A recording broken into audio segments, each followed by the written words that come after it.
all jokes aside, you know how niggas be like, I'm this and that for life, this and that for life. I'm on rest for life, nigga, this a blood oath. Hey, yo, Madara, here go a class for you, my nigga. 140 for the rebel. The world turned its back on me. I'm a cripple. We got soldiers, he got soldiers, but I got different ones. Ain't no way out, I tell you once. Don't pray for nothing, sin and curse. We can't forgive what's forbidden. Remain in them trenches. Trust in the Lord, but please forgive me for the times that I did. If rank is given, have your respect to your apprentice. Be about your business. This loyalty's a death sentence. Look, trying to pick up with a blind field. They said there'll be many mansions. I'm just grinding for my time share. Them devils ain't playing fair. They hunt you like bad pal. But ain't no getting out the game like Jumanji. You take that oath, it's a Dundee. They try to deal death to a priest. You won't make it out in one piece. So you can stand. Just make sure you got the heart. Say your name 3 times, then it's death do us part. Look. So how you feel about this truth I done shown? This ain't the life you think, little nigga. I should want. Even your own people go this zone. And the Lord said they hate you for my name, so you better keep it on. Ain't no more guessing, ain't no more questions. Make sure my election till I'm tucked away like George Jetson. Murder for capital, now it's murder at the Capitol. The world in amazement, we like fucking raise it. I pity those watching life as it go by. Be giving mercy in this life, I don't know why. In pump smoke, never try to.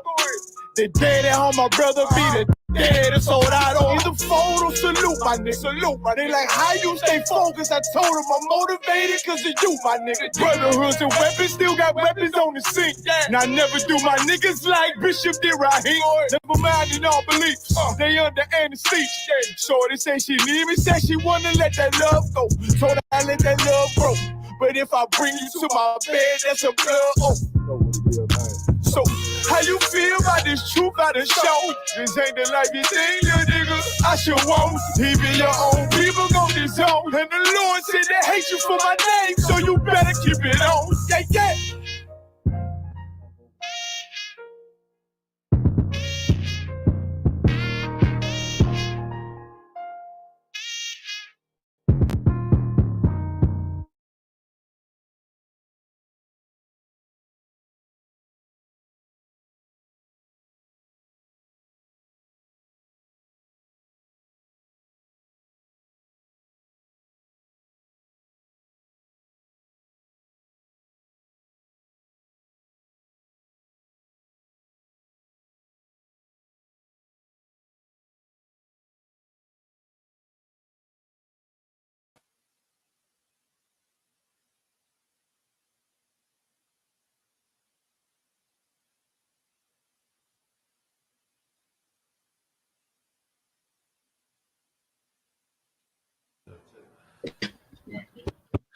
Yeah. Testing 1 2 1 2. Shalom, on the one. How about Shemel Shabbat? Can you hear us in Durham, sir? Shalom.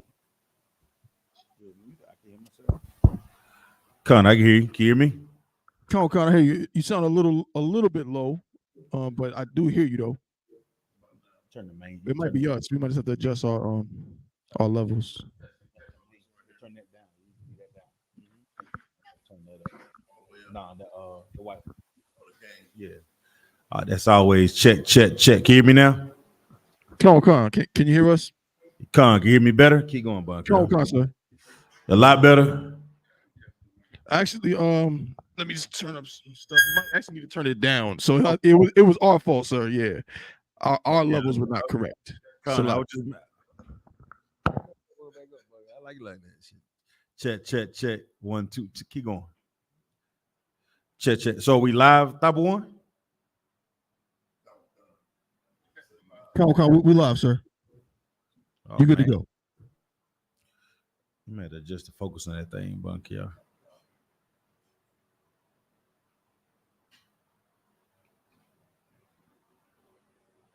Bring it back out. That's yeah.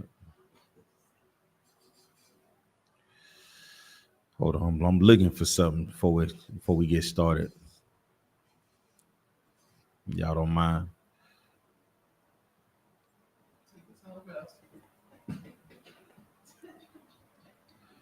Okay. Okay. I'm gonna get you. Chat. Y'all hold tight, Bob Shaw. If you're hearing us loud and clear, put a 1 in the chat if you could. If y'all hearing us loud and clear, put a 1 in the chat. Y'all hold tight. Let me get something. The water bunk here.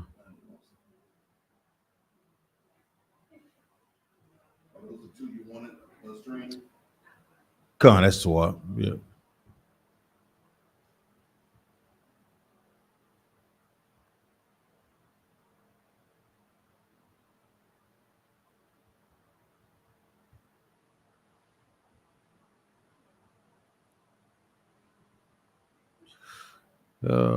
Y'all hold tight. I know in the Israelite to get impatient. Y'all hold tight.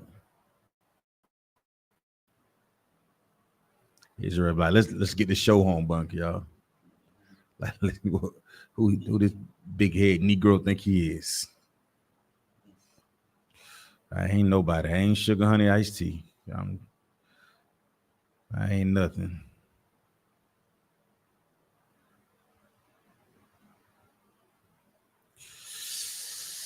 I cannot find it. 51 and 23. Let me see.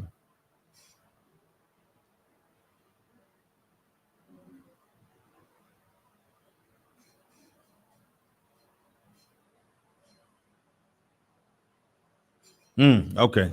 That's what I'm looking for. Okay. Shalaki Akim, Shalaki Akwatni. Y'all clap it up. All right, Shalom Yahweh by Hashem Yahshua to the brothers, to the Akim. Shalom Yahweh Shemar Alatham by Hashem Yahweh Shai, to the sisters. Akwatian, a priest and officer of 5,000 Zion Ya'ala.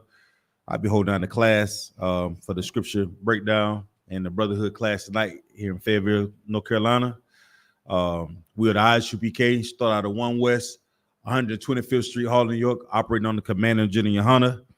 If you're not in the I.S.U.P.K, you are not in the truth. What is the truth? The truth is the so-called Black, Hispanics, Native Indians are the Lord's chosen people according to the Bible. In 2024, there's nothing more imperative than us waking up to the truth of the Bible and us getting back to teaching our people who we are, where we come from, and the things that are important to us getting out of this hell that we live in today. You take a look at your life, take a close observance about the thing that matter to you, the people that matter to you. If you love them, share these classes with them. If you feel like, if you know that what you've learned has been a significant change in your life to you waking up to knowing your identity and your culture, it is a must that you share it with your brothers and your sisters. You understand? You cannot be ashamed nor confounded people when you find this truth. You have to share it with our people so that way they have the same opportunities that you had to change their life. All right. So with that being said, I'll be holding down the class until Captain of 13,000 Nayathat Banyamya comes in tonight. Man, I looked at the how many of y'all seen the what's his name, Tyreek Hill video? Y'all seen the Tyreek video where the brother got pulled over with the cop put him out the car because he didn't roll down his window? What did y'all think? What do y'all think about that, Bob Kashaw? Everybody seen it? Can you pull up for him, Bunk, y'all, Bob Kashaw? Let's see can we pull up, because I don't see nobody here. So we're gonna rock and roll. We're gonna see can we pull it up real quick for educational purposes only.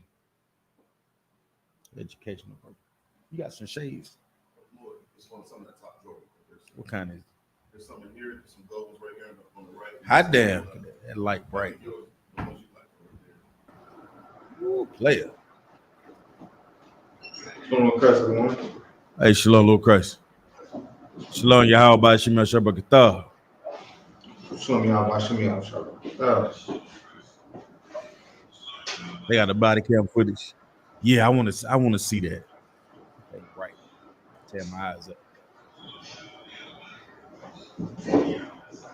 Woo. This thing still bright. Like Stevie Wonder out there joining.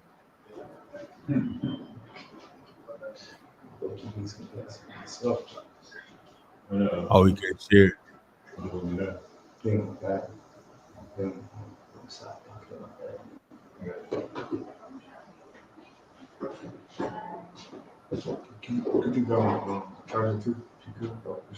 Damn, you're right. So because he I can't see it. I was trying to add it to the stream. I'm unable to add it. Maybe we'll get a chance to add it later. But did anybody happen to catch to see what happened in the video? There you go. All right, yeah. Let's watch this real quick while we push off.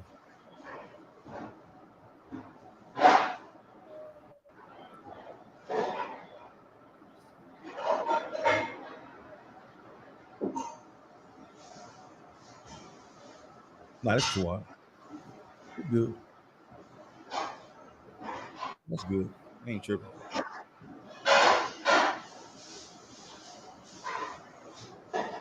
Let's look at this video real quick, Bob. Sure.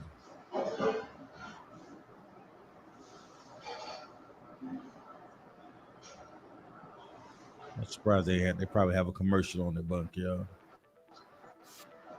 MegaCon Orlando is the largest Comic-Con event that we produce in the US. Remember, this is for educational purposes only. Educational purposes only.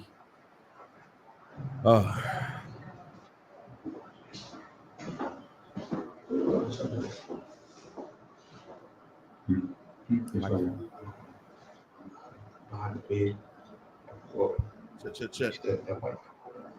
So I was having dialogue with one of my colleagues.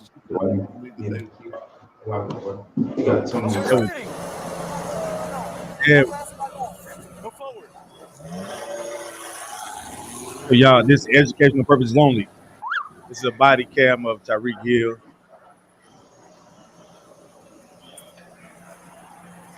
Incident.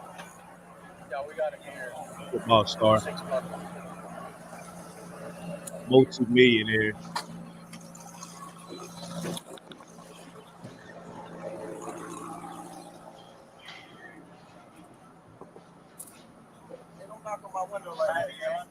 All right, stop. All right there. What the first thing that the brother says to the police after the police knocks on his window? Did anybody hear it? What did he say? Come on, sis. All right. Don't knock on my window like that. So what are you saying when why would somebody state that? You know what I'm saying? If you get pulled over and first the cop comes to your car and you say, don't knock on my window like that, what are you trying to infer to the officer or somebody that's knocking on your window? Come on. That you're better than them and you don't want them touching your property. Right. Come on, Bunk, yo. I would say that you are in charge. You're the authority right now. Come. That would be the perception. Like, it's almost, what you opening my door for? Shut the window. Put my money down. Put my purse back over there. Put my wallet over here. It's like you're the person that's in charge, correct? Just remember, it's not our kingdom. Like what? Don't knock on my window like that. Why you have it up? Don't knock on my window like that. Why you have it up? I have to knock to let you know I'm here. Now we can lower it and talk to you. Get my ticket, bro, so I can go. I'm late, man. What you gotta do? Keep it down. Hey, keep your window down.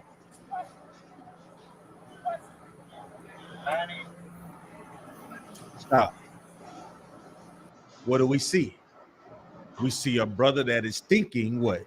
He has authority. He's in charge.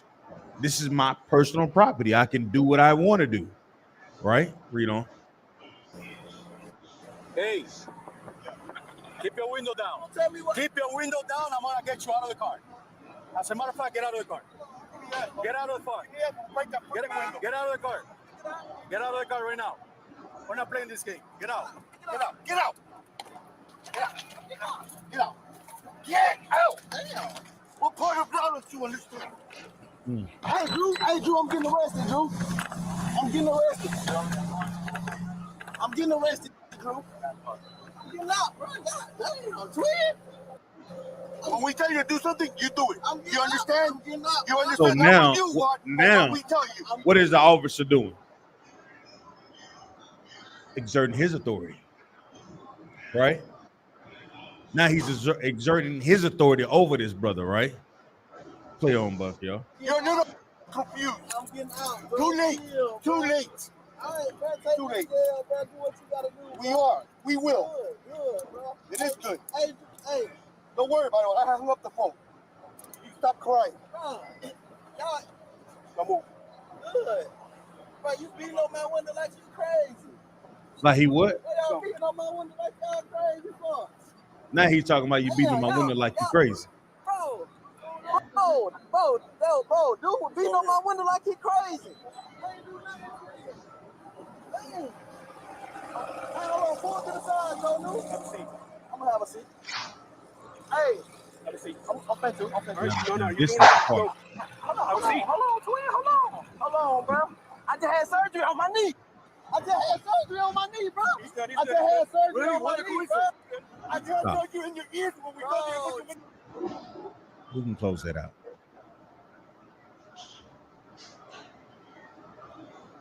What do we see? What did y'all see? Come on. Raise your hand. Come on, the rush. Slocky, sir. I've seen a lot in the video, but I'll just start first with the brother, you know, with the gifts that the oppressor gives him, right? So that makes you kind of forget who's in authority. You know, they give you those gifts sometime of this life, and you kind of put you at a status or a mindset thinking that now you're above the oppressor, and then he has to come in and show you again who's in authority. How can we forget when we see things like Tamir Rice? How can we forget when we see things like Sandra Bland? How can we forget when we see things like Trayvon Martin? How can we forget when,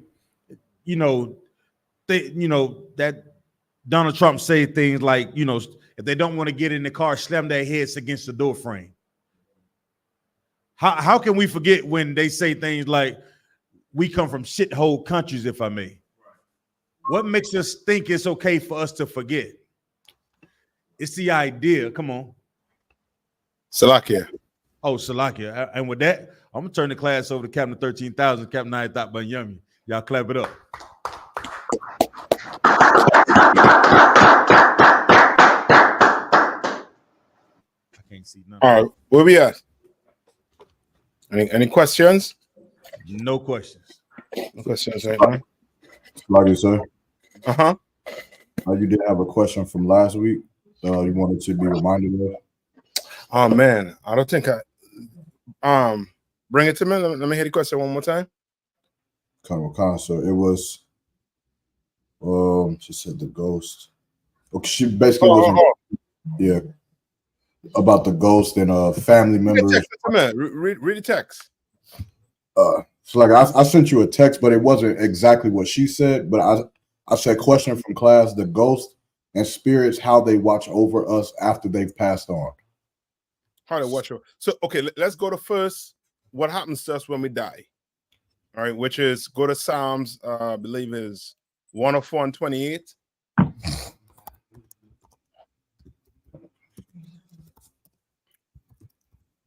All right.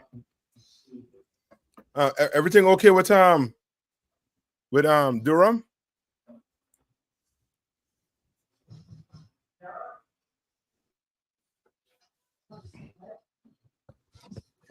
Call we to WAP, sir, but we can't put our camera on at the moment. We have issues. Can't put the camera on, but we to WAP, though, sir. Okay. Understand. All right, who got it from me? So you said Psalms 104 and 28? Yeah. Mm-hmm. Book of Psalms, chapter 104, chapter 28. That thou, no. So like you said. 104, right? Chapter 104, verse 28, right? So like you said, chapter 104, verse 28. Mm-hmm. That thou givest them thy gathering, thou openest thine hand, they are filled with good. Skip to 29. Verse 29. Thou hidest thy face. That's it. They are troubled. Thou takest away their breath, they die. right? In return, So that's what you call what? That's what? death, sir. Yeah, that's death. You understand? The Lord hides his face. And what happens when he hides his face from you? Okay, sir. They are troubled. Right? Read on. Thou takest away their breath. So now you take your breath away. Read on. They die. They die. Read on. And return to their dust. And return to their dust. So when you die, your spirit goes where? As a matter of fact, read on. Read verse 30.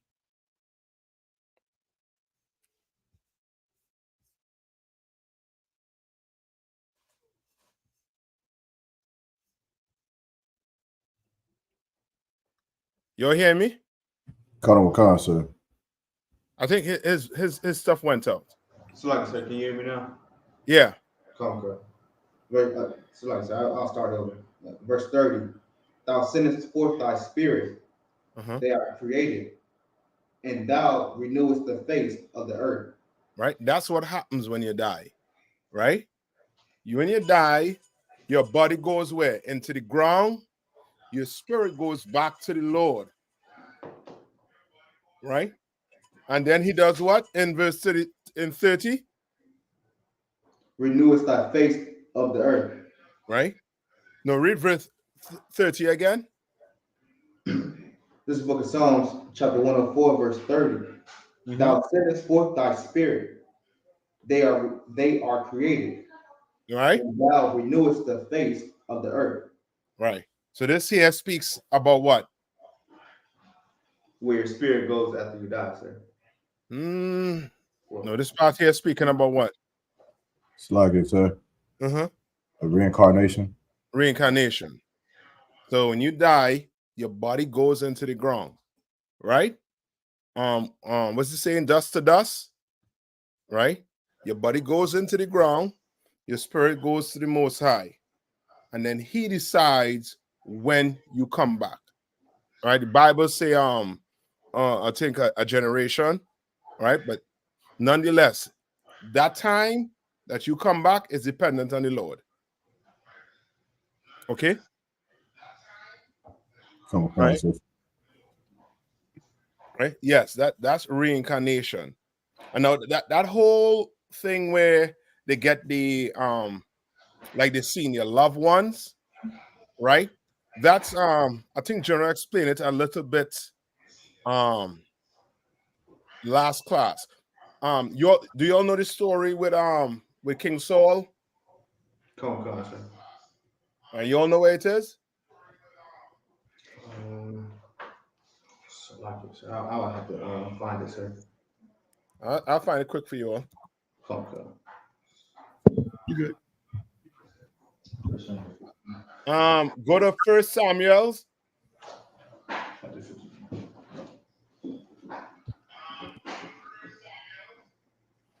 I don't know why. Who I hear an echo from? So like I said,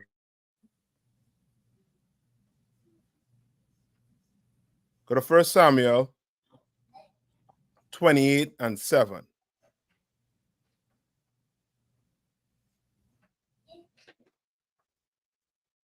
All right, 1 Samuel 28 and 7. Come on, sir, I guess. Go ahead. The book of 1 Samuel, chapter 28, verse 7. Then said Saul unto his servants, seek me a woman that hath a familiar spirit. I seek me a what? A woman that hath a familiar spirit. Right?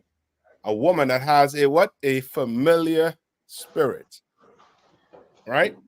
What's a familiar spirit? So like I said, would it Come be on. a witch? Okay. No. A familiar. What's a familiar spirit?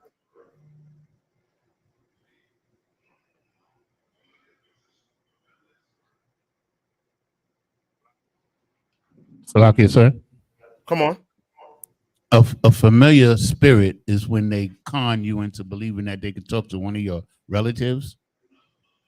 Okay. Yes, but they say a woman that had a familiar spirit? Meaning what? She's a soothsayer, or she's like a connector to the spiritual world. Mm. She's a con artist in actuality. Okay, you're right with what you're saying, right? But I want to know, okay, meaning this. The reason why it says familiar spirit is because this spirit is familiar to this woman. Simple. Salaki, sir. Come on.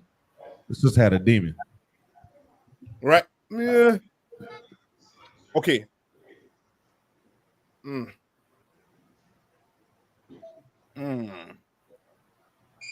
Keep it simple. Familiar spirit is just what? This spirit is familiar to the system. All right? Read on.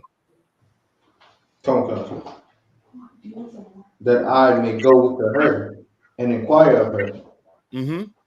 And his servants said unto him, and his servants said to him, Behold, there is a woman that hath a familiar spirit and endure. Right? So this woman, right? And this is what people be thinking, right? What you're saying with her being a con woman, you know what I mean? It's all correct. Like people go to, you know what I mean, your family members might go, some of your friends might go to get what? The palm read. As let's say a palm read, Miss Cleo. Might go to Miss Cleo. Miss Cleo is conjuring a spirit that's familiar to her. That is not your loved one. You understand? So I got one. Come on. Somebody, so could you say for as a familiar spirit, could you say somebody that's battling like with drug addiction? Could you use that as like a familiar spirit because it's something that they familiar with? No. This ain't that. This ain't that. All right. Read on.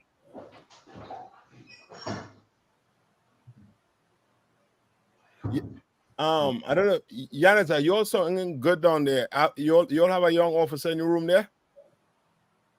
Kind of one con, sir. Let him read again. Feedback. Sir, can you hear me? You know, I could hear, but there's like an echo in your room. Come.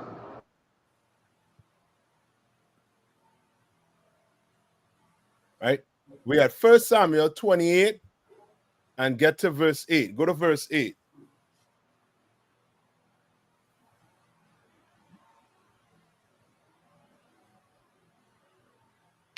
Come on, Yanis. Who in your room there?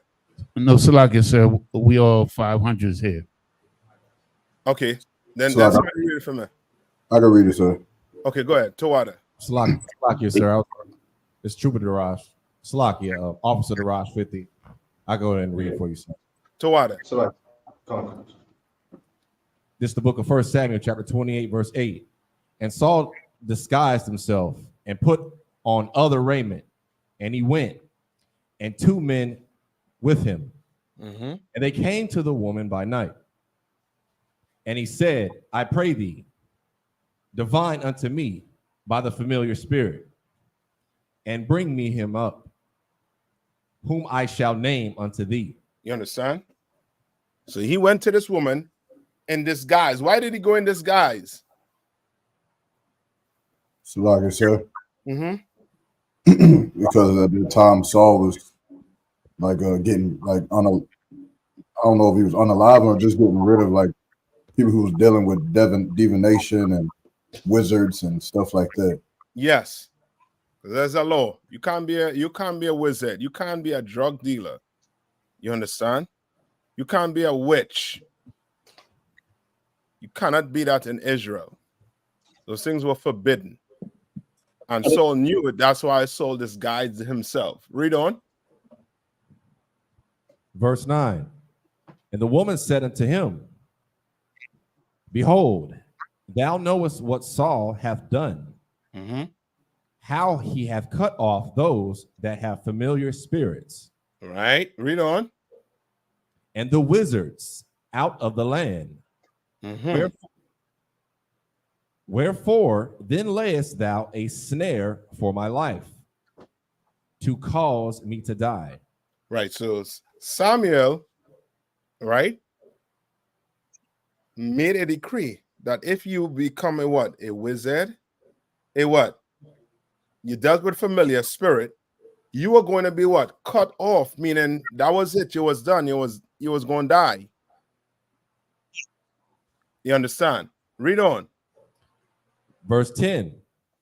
And Saul sware to her by the Lord, saying, as the Lord liveth, there shall no punishment happen to thee for this thing. Right. Read on. Verse 11. Then said the woman, whom shall I bring up unto thee? And he said, bring me up Samuel. Say, bring me up what? Bring me up Samuel. Right. Some of you all don't want to let loved ones go, man. They did the time. They had to go. The Lord called them. Let them go. Some of us be so, you know what I mean, so into it on you want to celebrate the birthday. You're going by the grave with balloons. You understand? With candles. Ain't nobody there. Let them rest. You understand? Read on. Verse 12. And when the woman saw Samuel, she cried with a loud voice. And the woman spake to Saul, saying, why hast thou deceived me? For thou art Saul. No. Was this actually Samuel that she was seeing? Lie, sir. Lie, sir. No. Right? This spirit was what? Familiar to this woman. If you were in there and you had Uncle Tyrone that passed, she would have said this was who? Uncle Tyrone. You understand? Whoever you was going to ask her, that's familiar spirit would have been the name for the familiar spirit. You understand? That was not King Saul. I mean, that was the Samuel. And now if you jump into the New Testament, how you know that wasn't Samuel? Right? You could go to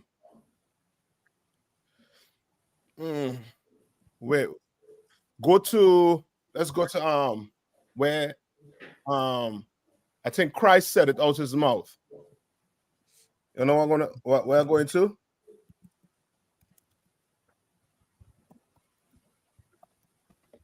So like you said, the Lord is not the Lord of the dead, but of the living.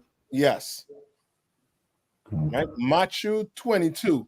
Go to Matthew 22 and 32. All right. All right. So you said 22 and 32?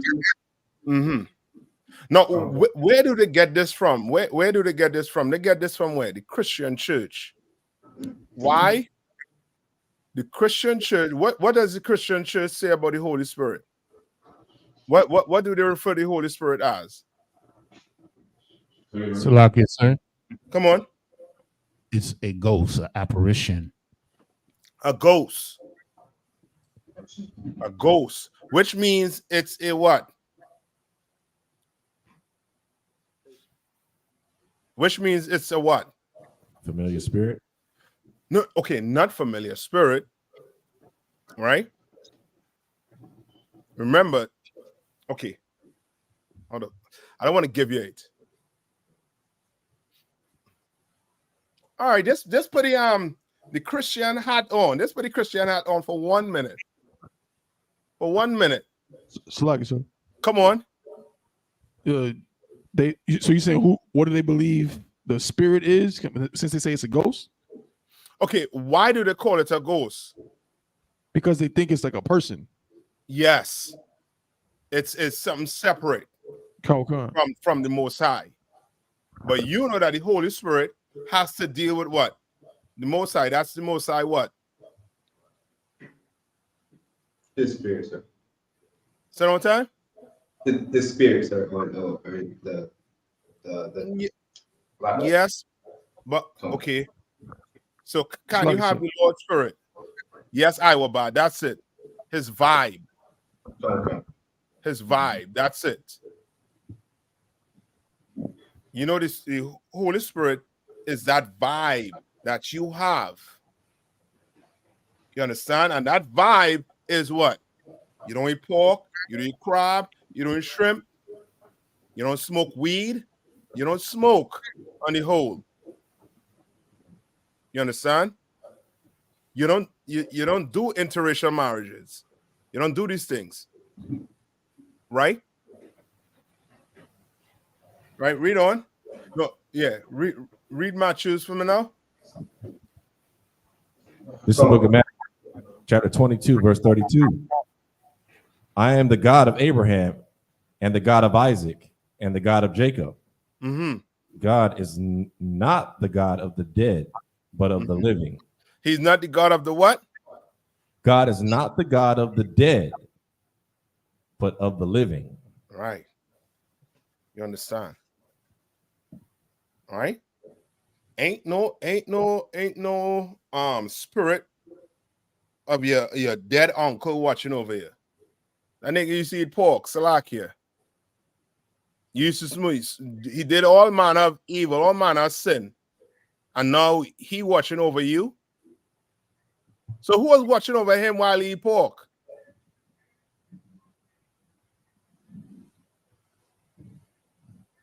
You understand? That's how simple the Christian church is. The Christian church gave you these things. These things are like what? Distractions to what? What are these distractions to? So, sir. Come on. To real life problems. Yeah, to a real life problem. To who's the real problem? No question, sir. Yeah. You understand? That's why they tell you what? That Satan is where? Where is Satan? Underground, sir. And beneath the ground. So now, where's the devil? Beneath the ground. So now, you're not looking at the oppressor as being your what?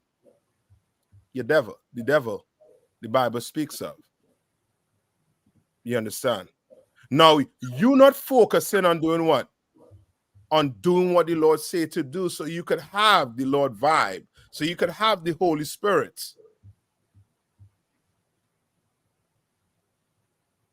You understand? Come on. All right.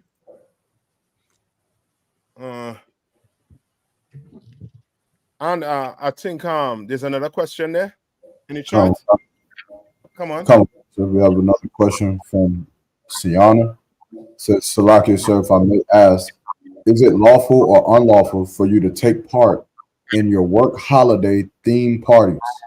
Like if your job is having a Halloween party, how do you maneuver around that during your shift, Salaki? Okay. If I could. Come on. I think also too, like, I think a lot of like sisters, they work and like with kids and like in schools and things like that. So like how do you, if the school is saying, you gotta have a Christmas party, how you get around doing that? So like, okay, meaning this. Okay, is it your job to put up the decoration, or are you saying that you go in, like you partaking in that holiday? Which one? You'll understand the question I'm asking? Yeah, come, sir.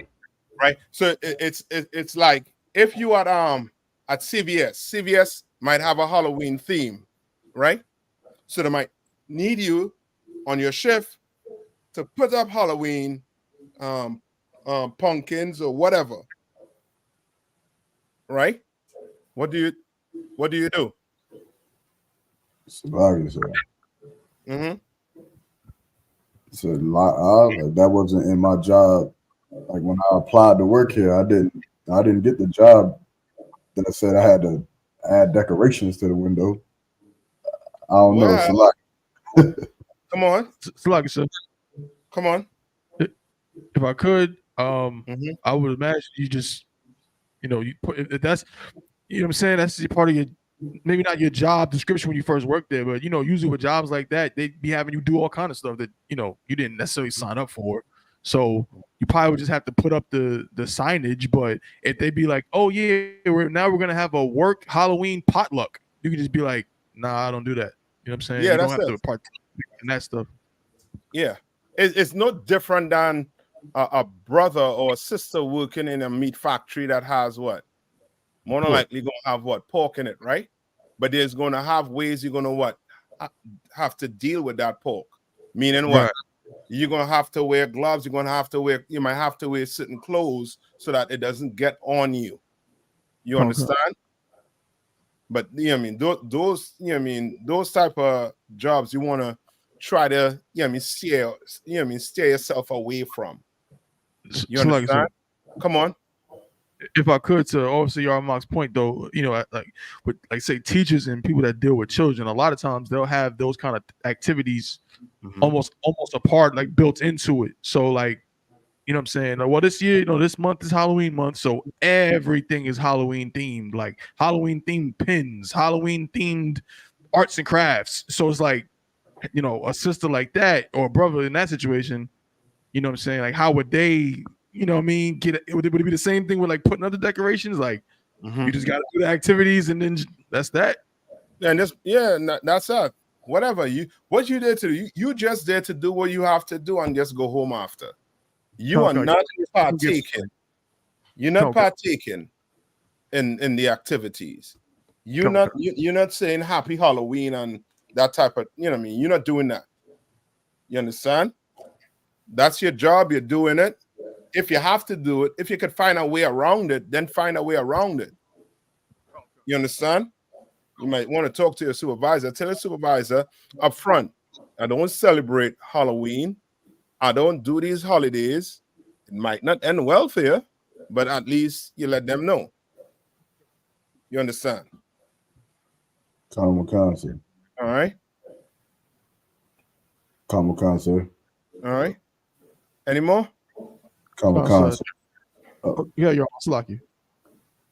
So like there was another question from Sister Chelsea. It says, Salaki, sir, if I may, what are some healthy ways one can honor or grieve someone on their anniversary of their death if you have not yet made peace with their passing? Okay. The Lord gave you a specific time to make peace with your passing. Where is that? 7 days. No, I think it's more than that. I believe it's in Ecclesiasticus. Hold on.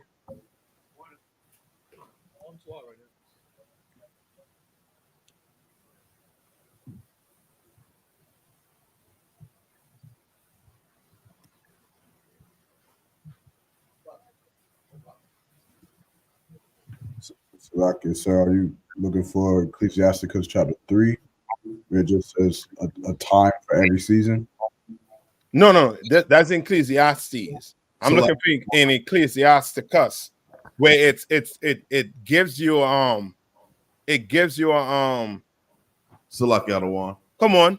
Is it Ecclesiasticus chapter 22, verse 12? Read it for me. Let me hear it. 7 days do men mourn for him that is dead. But for a fool and an ungodly man, all the days of his life. That's a good one to show that what? There's a time period to mourn? Yes, there's a time period to mourn.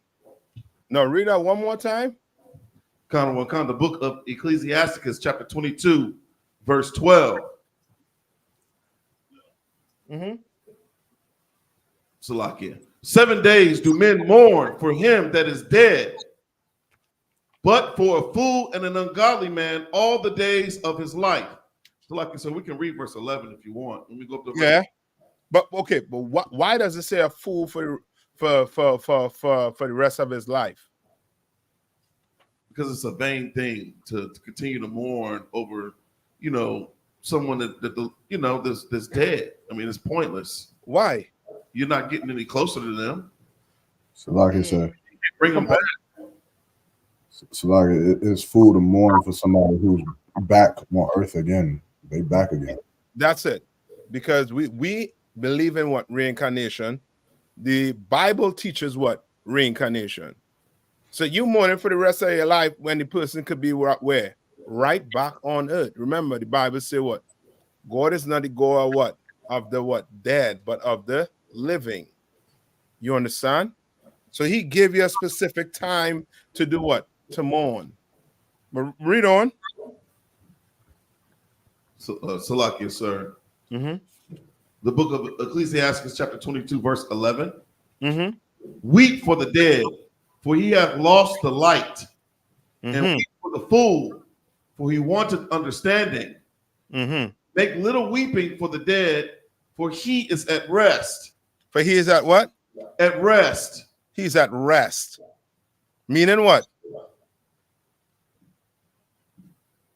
Meaning he's asleep. Yeah. What you had to what you had to pay every month? Tithes, building fund. Now, okay. Rent. Yeah. Now you're getting to it. Tithes and building fund. Those things you should be. That should be, you know what I mean, top of your list. Meaning that ain't your burden. You understand? But what this oppressor wants to take out, all the tax, all that rent, the high prices of food. You understand? All them things you what? You worrying about because you what? You Oppressed. are oppressed, but you are alive. No, come. So a person who is dead, he's what? He's sleep. You're not to worry about. You're resting. And why do they use the word sleep? Because he'll wake up again. Yeah, he's coming back. He is coming back. He's going to sleep for a short time, but you will be back here on earth. You understand? You're going to be right back here on earth. All right? Come, sir. Any more? Come.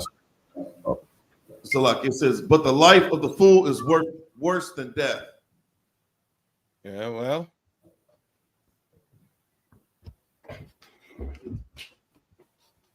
I say what the life of a fool is worse than what? Than death. Than death. You understand? You want to try not to be a what? A fool, basically. All right. I'm trying to look for that one, man. I know it's in Ecclesiasticus. Hold on. Give me 1 minute. Let me check it here. Give me 1 minute. All right.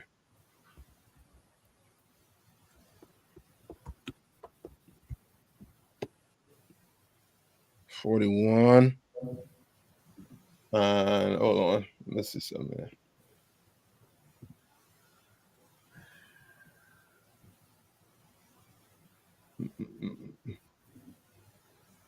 Oh boy, I can't find it here right now. But there's a verse in Ecclesiasticus where it properly explain how to go about mourning. You understand? You should mourn. Ain't no problem mourning. But what you don't want to do is you don't want to dwell on the fact. You know what I mean? You want to make it, you know what I mean, like an anniversary thing. You understand? Where on this day, you know what I mean, you start mourning all over again and start, you know what I mean, going to the what you call it again to the cemetery. You understand? But you could remember a loved one that passed, but you can't now go into what? Mourning, sir. Mourning. So like I said, could you say that that's kind of like a because I know it's something that I've dealt with in the world, but it's almost like because with mourning, like that, like with mourning can come like depression, and with that depression, like could you explain it like you are opening the door for demons to attack you? Because like if I'm mourning a loved one every year, and it's like this time of the year, I'm so sad that I might just unalive myself. I might, like, I'm thinking about this so much that I might pick up a blunt and smoke it because I'm like making myself to be sad, going to the cemetery, you know, putting myself in that space. Could you explain it like that, or Okay, yes, because why? Because depression is a what? a demon. A demon. You understand? And a demon's job is to do what? It's to hurt you, to unalive you. You understand? Come on. What was the precept in Ecclesiastes 22 and 12? That's what Bankel just read. So, so you still looking for that verse? Yeah. Wait, it is. I think it calls Sapar got it right here. Slack, sir. Would it be Ecclesiastes 38 and 16? 38 and 16. Hold on. Who is this? Also called Sapar, sir. This brother from Philly? VA out of one. Oh, from VA. Con. Most High Christ. Hold on. Yes, I think this is it right here. Read this to me. Ecclesiastes chapter 38, verse 16. My son, let tears fall down over the dead. All right, let tears fall down. You know what I mean? Don't hold that back. And then you say you might try to, you know what I mean, be man. You know what I mean? You're trying to show your strength. The Bible says what? Let tears fall down for the dead, man.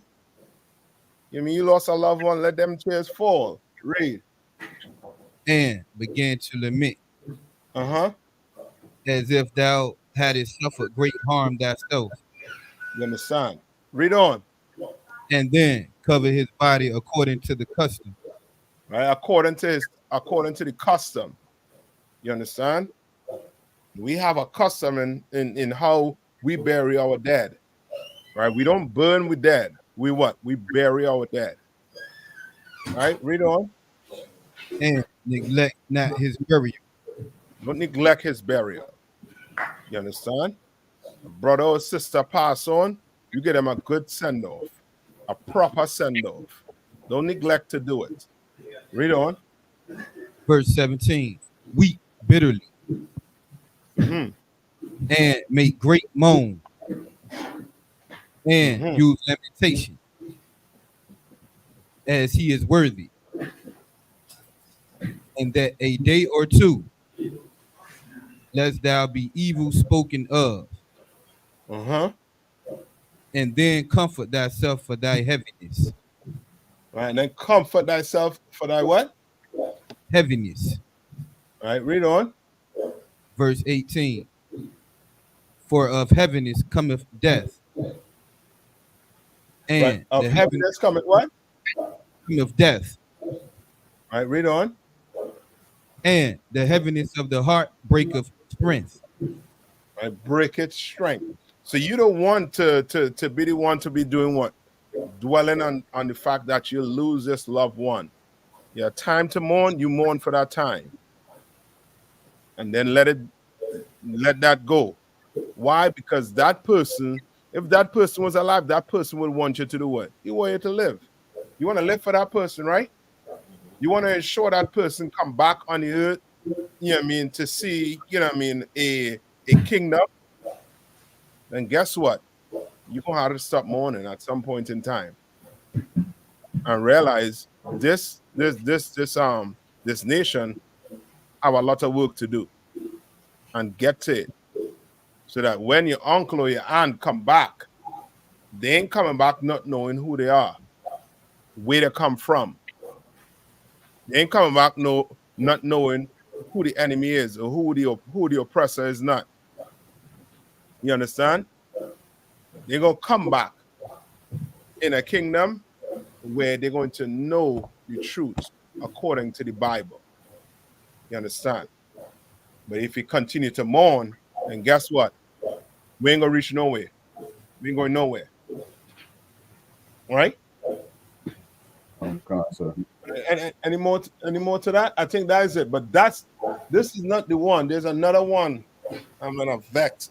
Normally I have it. I would I had that one. But if it do come back, I'll let you all know.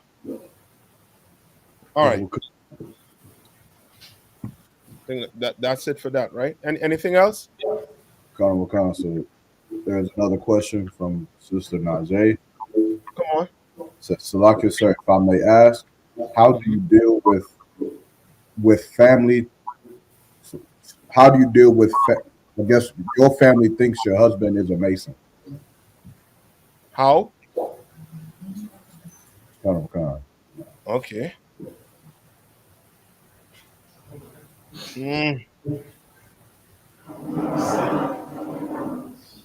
How do you deal with your family thinking your husband is a Mason? Go to where Christ was talking to the disciples, and he tell them, "Who's my mother? Who's my father?" Right, go there first.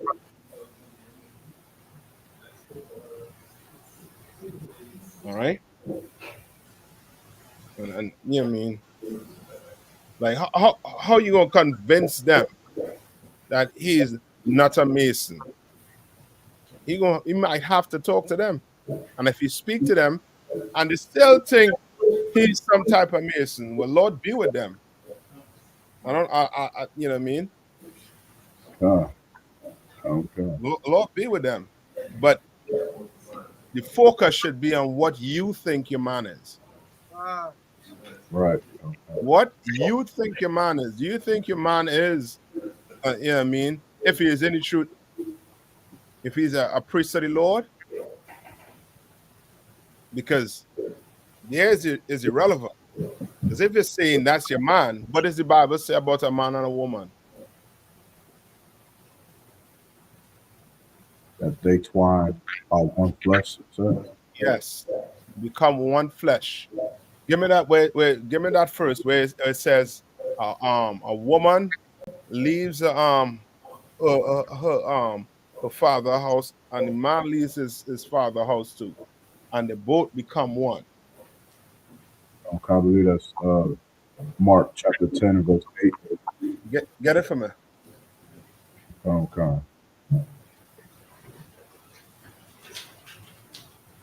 The book of Mark chapter 10 and start at verse 6. For this cause shall a man leave his father and mother and for this cause, what? Shall a man leave his father and mother? Right. This cause a man shall leave his mother and father. Right. Read on. And cleave to his wife. And what? And cleave to his wife. Cleave to his wife, meaning what?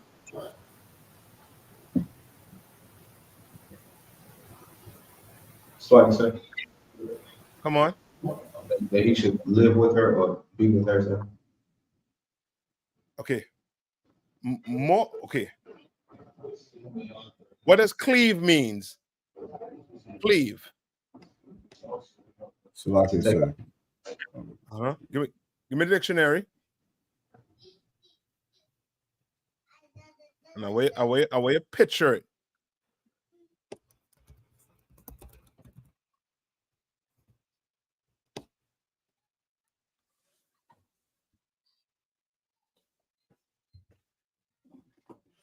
Cleave. Anybody got it? I'm gonna pull it up quick right here. To adhere firmly and closely or loyally. What? To what? To what? To adhere firmly and closely or loyally and unwaveringly. Unwaveringly. You understand? So guess what?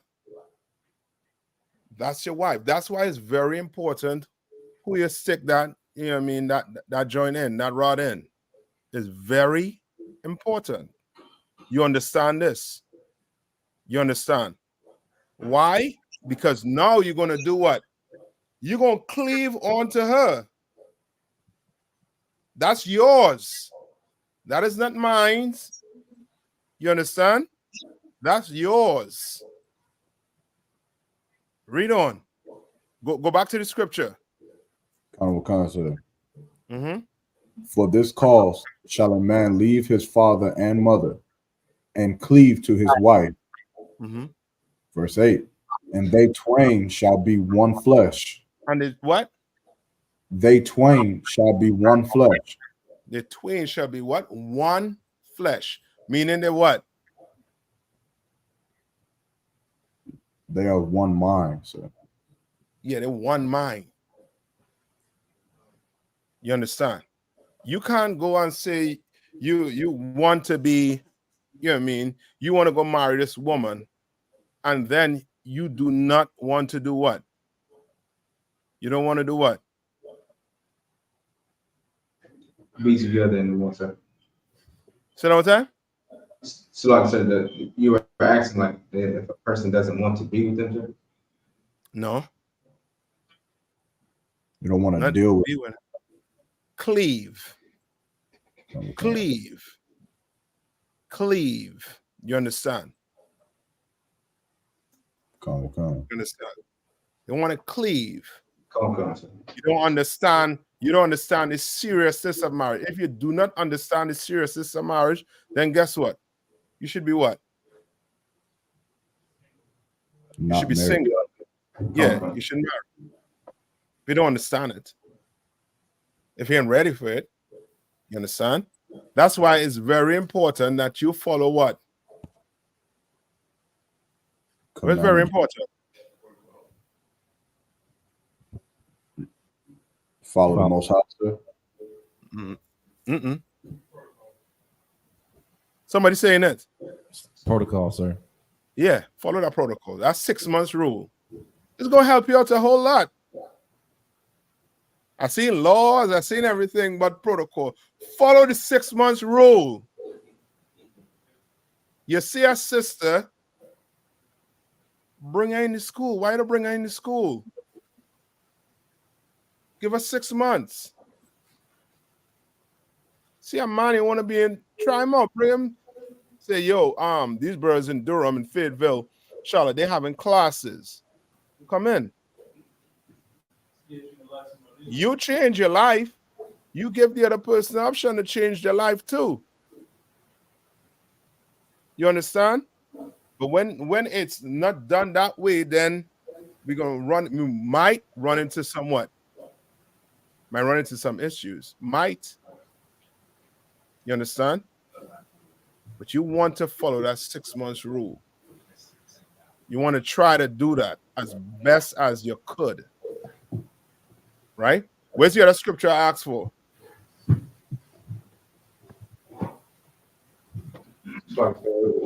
Matthew 12 and 48. Read that for me. Come, sir. This is the book of Matthew, chapter 12, verse 48. Somebody else get for me, please. Matthew chapter 12, verse 48. Well, I'll start at verse 47. Then one said unto him, Behold, thy mother and thy brethren stand without, desiring to speak with thee. You understand? This is who? This is Christ speaking.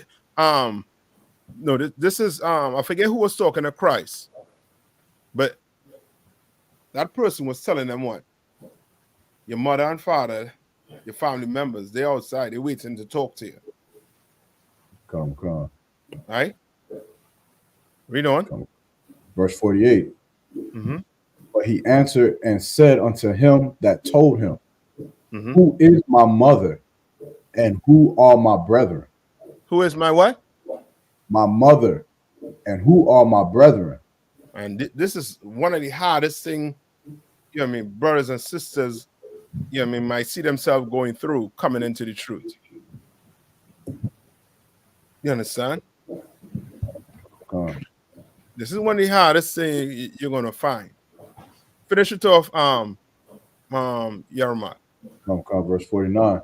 And he stretched forth his hand toward his disciples and said, Hold my mother and my brethren.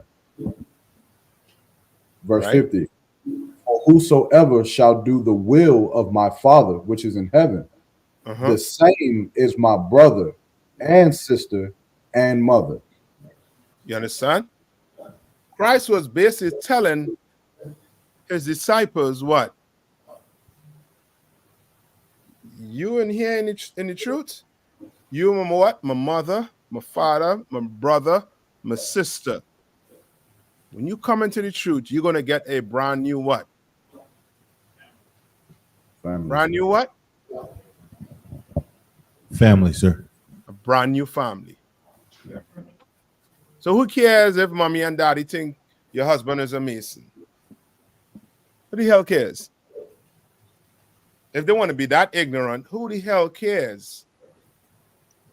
Guess what? You have a new mother, new father.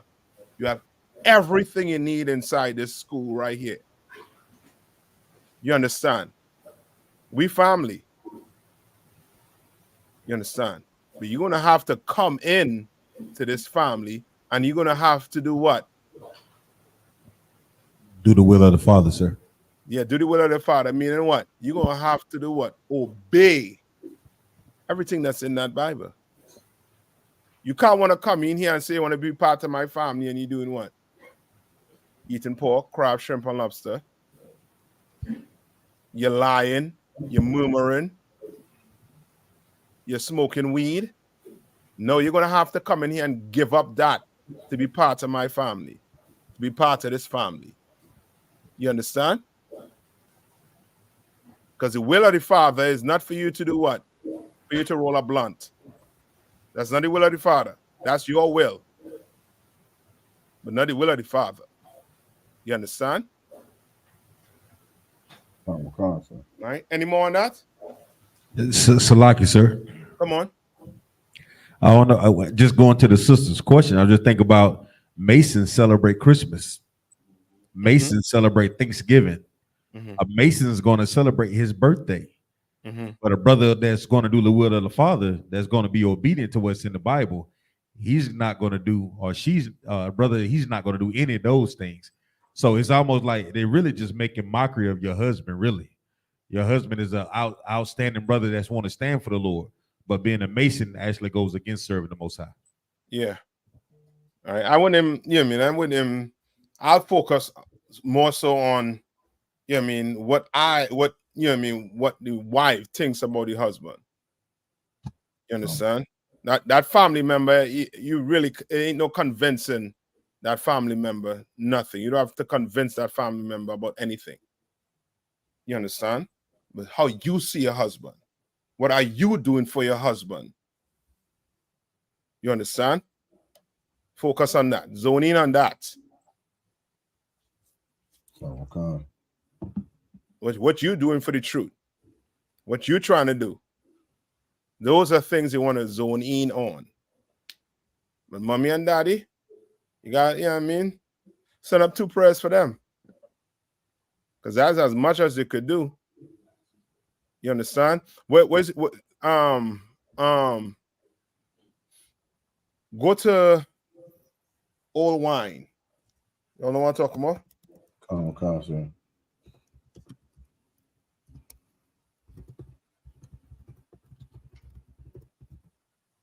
Go to Matthew 9 and 17.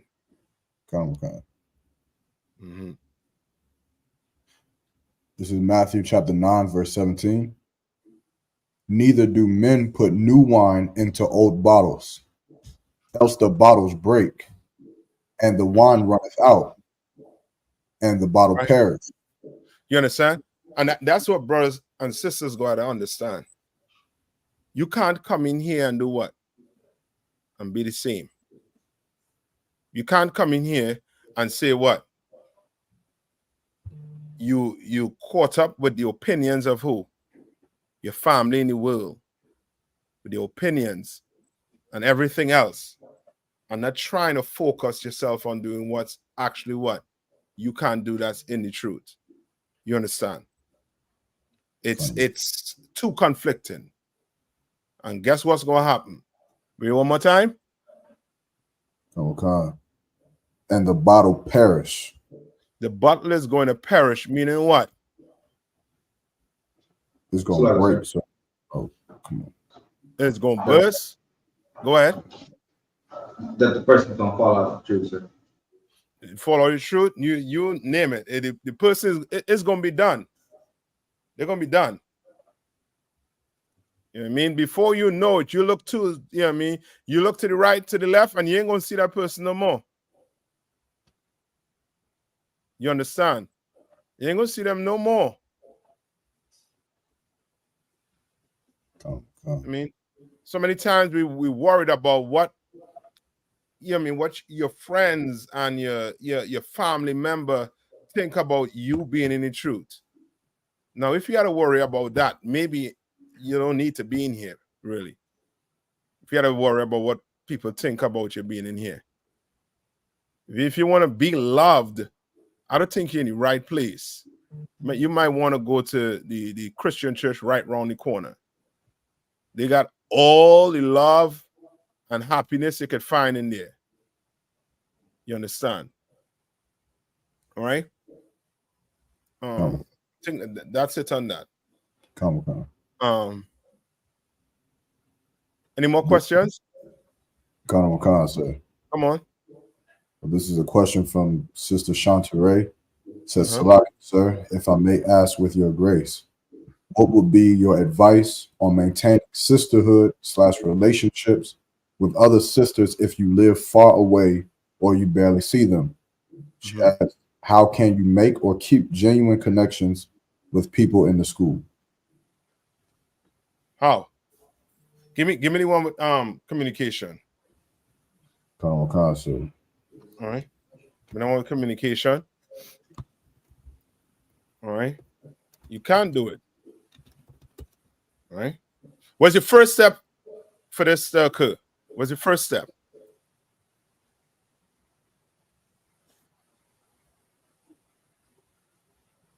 What's your first step? Salah, come on. Doing your 90 days or shedding this the world. You're gonna have to do what? You're gonna have to come in here. You have to come in here and start doing what?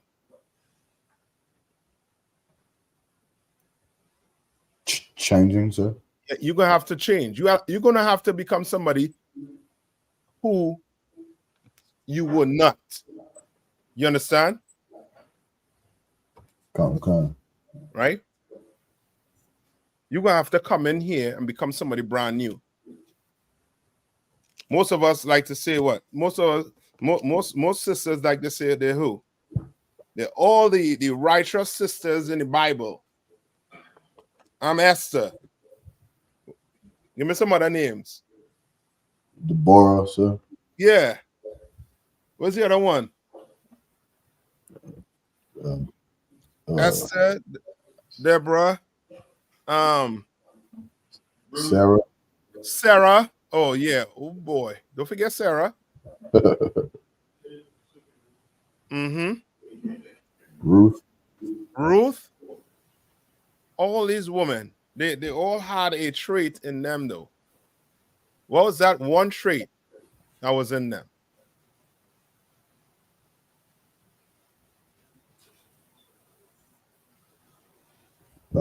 So, like, sir, would it be obedience? I'll take that. It's like a thing. All of the sisters were in the truth.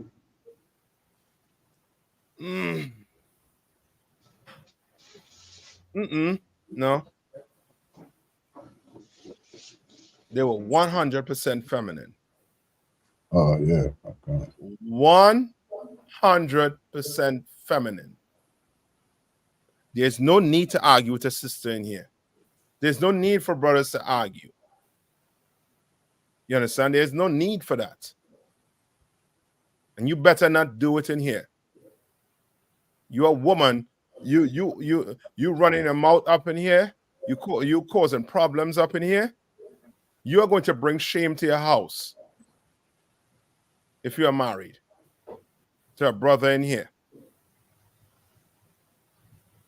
You're going to stain your reputation coming in here with a foul attitude.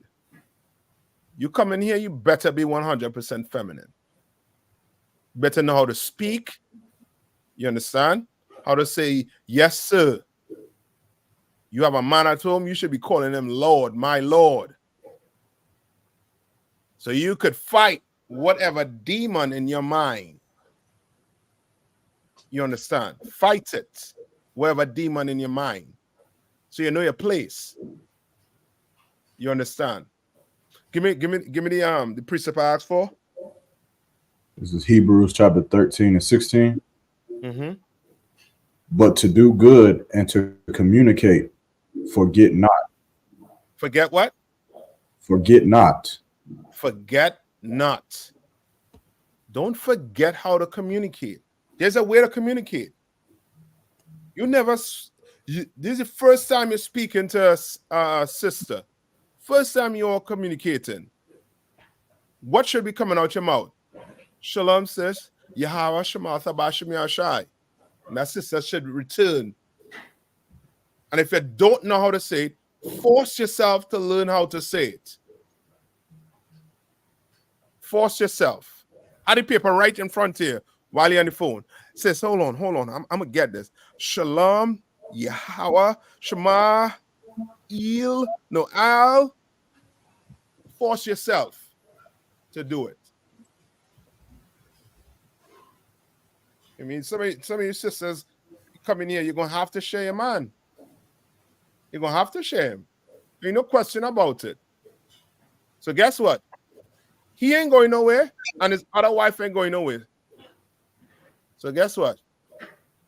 Better make things happen, or else you're going to end up in a council, and you're going to stain your name, your reputation. If you're a loudmouth, right? Read that one more time. Come.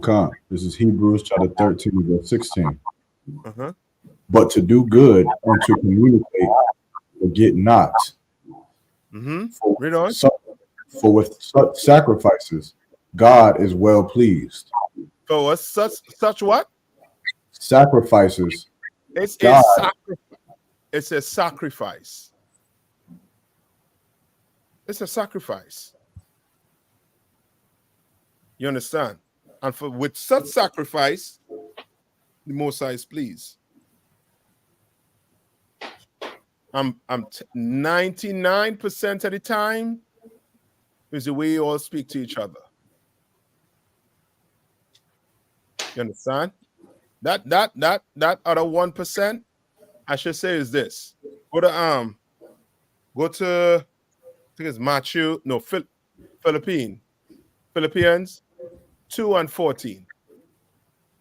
Come. It's the book of Philippians chapter 2, verse 14. Do all things without murmurings and disputings.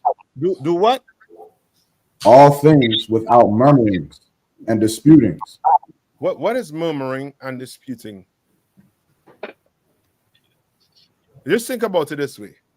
If you never spoke to a sister before, is the first time you see this sister or speak to this sister ever in your life, and you don't have a, how to say it, in the world, a negative vibe about the sister, maybe something wrong with you. Or maybe you're doing what? Maybe what's going on? Read one more time. Sorry.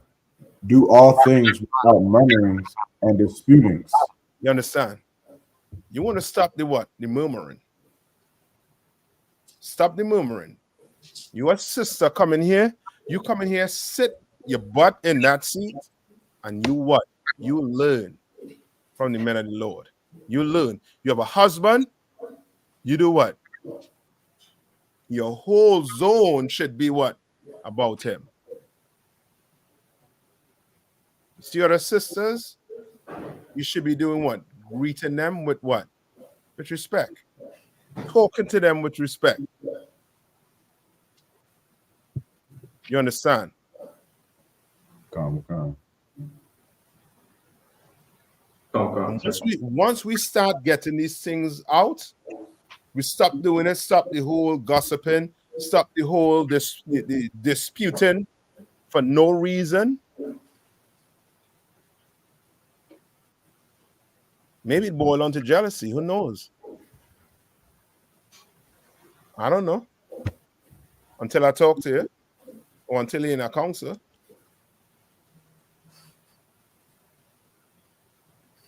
Right? Read on.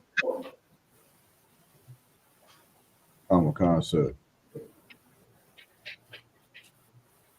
So like in verse 15, that ye may be blameless and harmless. That ye may be what? Blameless and harmless. That ye may be blameless and harmless. Because murmuring and disputing for no goddamn reason is very harmful. You understand? It's very harmful. And in here, we don't tolerate it. Murmuring and this whole disputing, sin. And we don't suffer sinners in here. You understand? Read on. The sons of God without rebuke, in the midst of a crooked and perverse nation, among whom ye shine as light in the world. As you shine as what? Lights in the world. You understand? You coming here, a one West sister should be shining as a what? Light in the world. Yeah.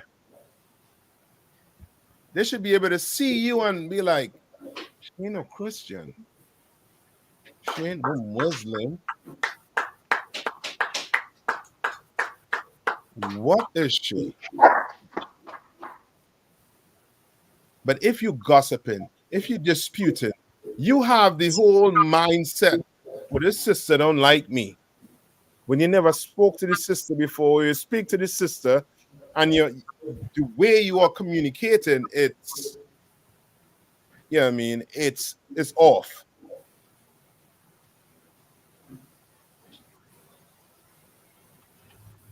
You're a Christian, pretending to be in the truth. You understand? You're going to come in here, and that light is going to have to do what? That light is going to have to shine. Come. It's going to have to shine. You understand? Sisterhood is no different than what? Brotherhood.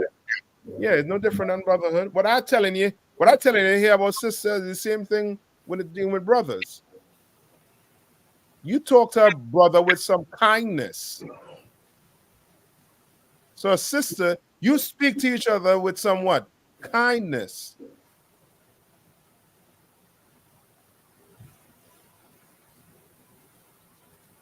Right?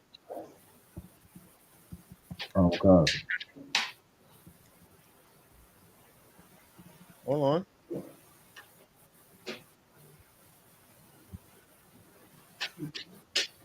Go to Ephesians 4:32.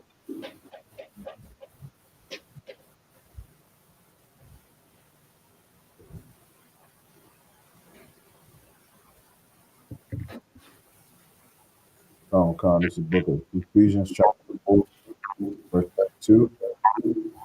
And be ye kind one to another, tenderhearted, forgiving one another, even as God, for Christ's sake, hath forgiven you. Read that over one more time. Come. Verse 32. And be ye kind one to another. And be what? Kind one to another. Be ye kind one to another. Want to know about how to be a sister, how to be a brother? First step, be kind. Right? Read on. Tender-hearted. Tender-hearted. Meaning what? Like you have compassion. Yes. Yes. Read on. Forgiving one another, even as God, for Christ's sake, hath forgiven you. You understand? Now, I might say a sister mightn't do you wrong, or a brother mightn't do you wrong. Yeah. But you're going to have to do what? Read it again. Forgiving one another, even as God, for Christ's sake, hath forgiven you. Yes. You know how hard it is for some of you all to say, I can't forgive. I can't forgive. Well, guess what? The Lord will not forgive you for putting that pork in your mouth then. How that feel? That's right. How does that feel? The Lord won't forgive you for aborting that child then. How does that feel? Salaki, sir. Come on. If I may ask a question that's on this topic. Come on. So like with forgiveness, right? Like like we understand we gotta forgive a brother. So say like a brother, say I invite you into my well, I ain't gonna use you. Let's say I invite a brother into my home. So like yeah, come on, trash your house. No, I get drunk. Yeah, go ahead. Go, Salaki. So let's say I invite a brother into my home, and let's say this brother steals something. Let's say he steals the $100 bill that I had, and I got camera systems, and of course I go to he and the alone. He denies it. We go to council, and the council sees it. It's footage. We see him stealing the $100 bill, and then after that council, he gets his, you know, what he got coming, his judgment, and after it, I forgive the brother. But so now at this point, let's say I have another shindig at my house, and I say, you know, your brothers can come over, but now at that point, okay, how can I put it? Like if for me, if I'm saying I forgive you, but you're not coming back into my house again, at that point, am I right? Because now I think that you gonna steal something. Yeah, you see the problem? You ain't forgive him. You gonna have to forgive him. You know what I mean? But should you be leaving money lying around the place? I mean that. I might just put the money up. Come on, sir. You understand? I might just put it up. But you're gonna have to forgive him. It never happened. You understand? And the reason for that is what you just, the example you just gave there is why forgiveness, you are going to have to, I mean, you're going to have to really do it. You understand? Because if you don't do it, it's going to be some reasoning in your mind saying that he's not one of us. You're going to justify yourself. You understand? Yes. So like, come on. Is there a verse or something that you can actually go into that talk about like situation like that for forgiveness? I know we talk about 70 times 7, how often we should give, but there's like something in the script to possibly give like Akim strength in understanding the power of forgiveness. Revelation 12 and 19. So like, sir, come on.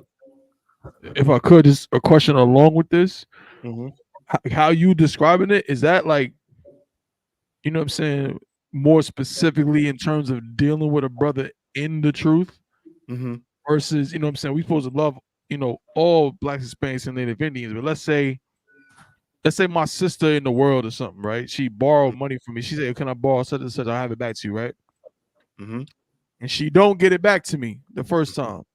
I'm not tripping off it, but you know what I'm saying? That's what happens. She asked me again.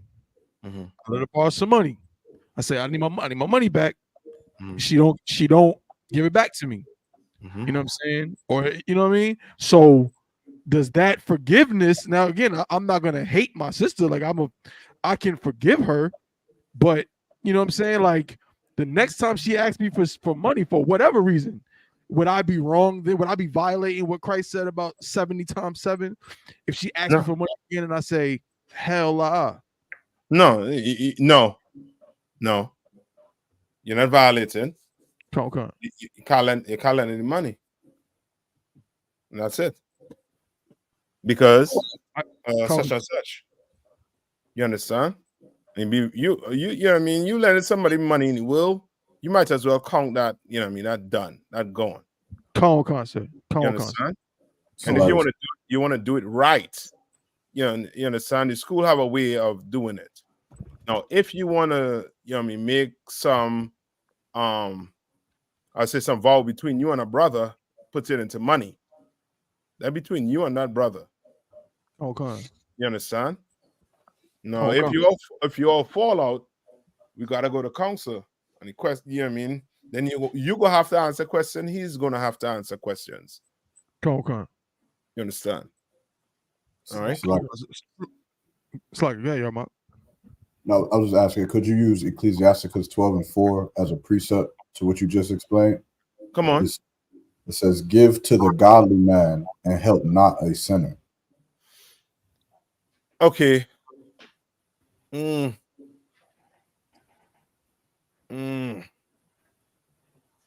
Yes. Yes. All right. Come on. So like, sir. No. I didn't say sorry, I should say Romans 12 and 19. What kind of Sorry, Salaki, if I say Revelation. It's Romans 12 and 19. So like I said, there's a book of Romans chapter 12, verse 19. Dearly beloved, avenge not yourselves, rather give place unto wrath. For it is written, vengeance is mine, I will repay, saith the Lord. So, who is forgiveness for?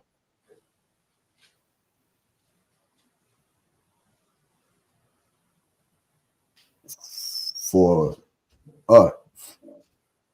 us, sir. When I say for us, what do you mean? Like we needed the forgiveness. Okay. Okay.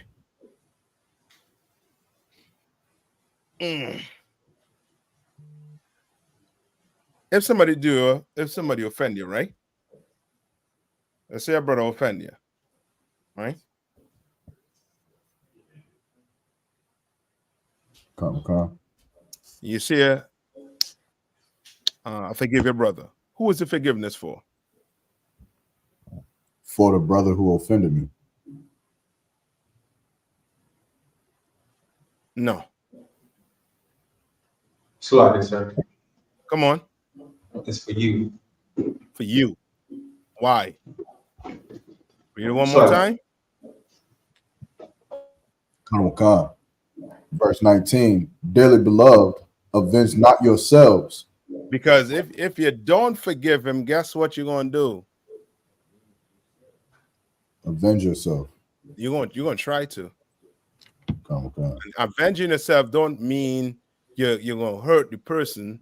It might just mean what? You're gonna get even? Yeah. I mean, it don't, you know what I mean? When I say hurt, meaning it don't mean if he, you know what I mean, take your eye out, no, you're gonna take his eye out. You understand? But you're gonna plot to try and get him back, him or her back. So you have to what? Forgive that person for what to take place. Read on. Come. But rather give place unto wrath. For it is written, vengeance is mine, I will repay, saith the Lord. Yes, because if you do not forgive, guess what?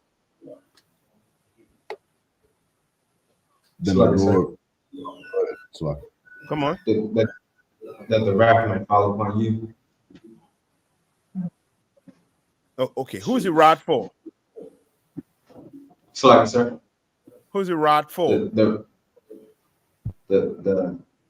person that wronged you, sir. Yes.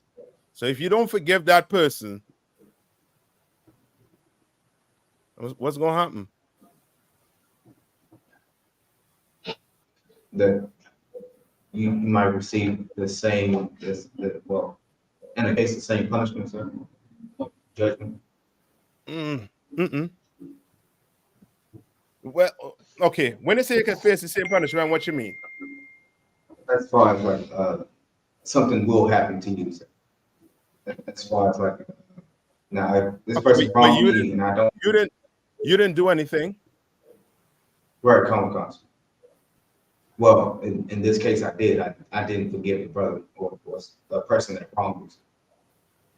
Okay. With that, it's like I said, basically what I'm asking is, if I didn't forgive the person that wronged me, would I also receive a judgment for it, or? Okay. The Bible tells you about that, right? That's why the Bible goes into if you bring a gift to the altar, I believe tells you about that, right?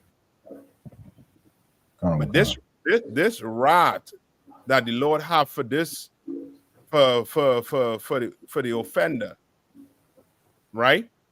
If you don't forgive this person, right? Then guess what? Right. That come on. And the Lord ain't gonna forgive you. Yeah, basically. That's it. Simple. So sir. Come on. If I may. Uh-huh. Okay, pertaining to forgiveness, right? Like, is forgiveness like automatic, or should a person, first admit or want to be forgiven? Okay, I'll give the scripture. I think it's Luke 17 and 3. I believe that's the one. Read it for me. It's the book of Luke, chapter 17 and verse 3. Take heed to yourselves. If thy brother trespass against thee, rebuke him, and if he repent, forgive him. Right. So the rebuke has to be done when? Like he and thee alone, right? Like, yes. So then, if he doesn't repent, or if he doesn't accept responsibility, is he still supposed to be forgiven? No, they didn't take him to counsel. Come. Salagi, sir. Come on. If I could, sir, this question is going off of what topic? So Fayetteville.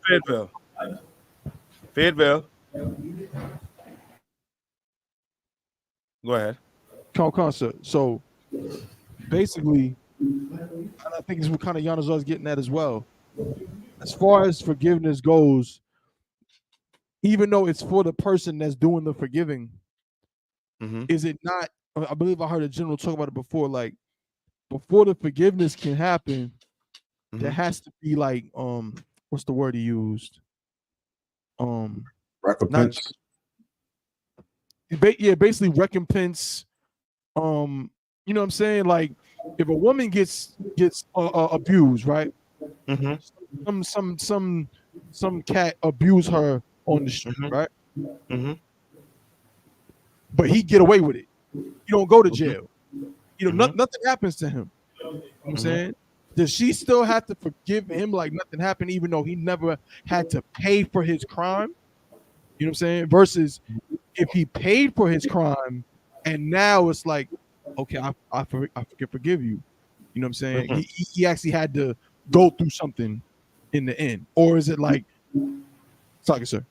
No, go ahead. Finish up what you're gonna say. That's basically it. Like, you know what I'm saying? Basically, if he paid his debt in some way, or if you rob somebody, you steal $10,000 from me. You know what I'm saying? You got the $10,000, you know what I'm saying, under the floorboards at the crib. come to me talking about, hey, I did you wrong, brother. Could you forgive me? Mm-hmm. He's like, hell no, where the hell's my $10,000? You know what I'm saying? But then, Mm-hmm. you know what I'm saying? But if he come back with the money, like, you know, bro, I shouldn't have did that. Slack you. You know what I'm saying? Like, is that how it works, or is it just automatic? Like Giannis always asking. Okay, how I think.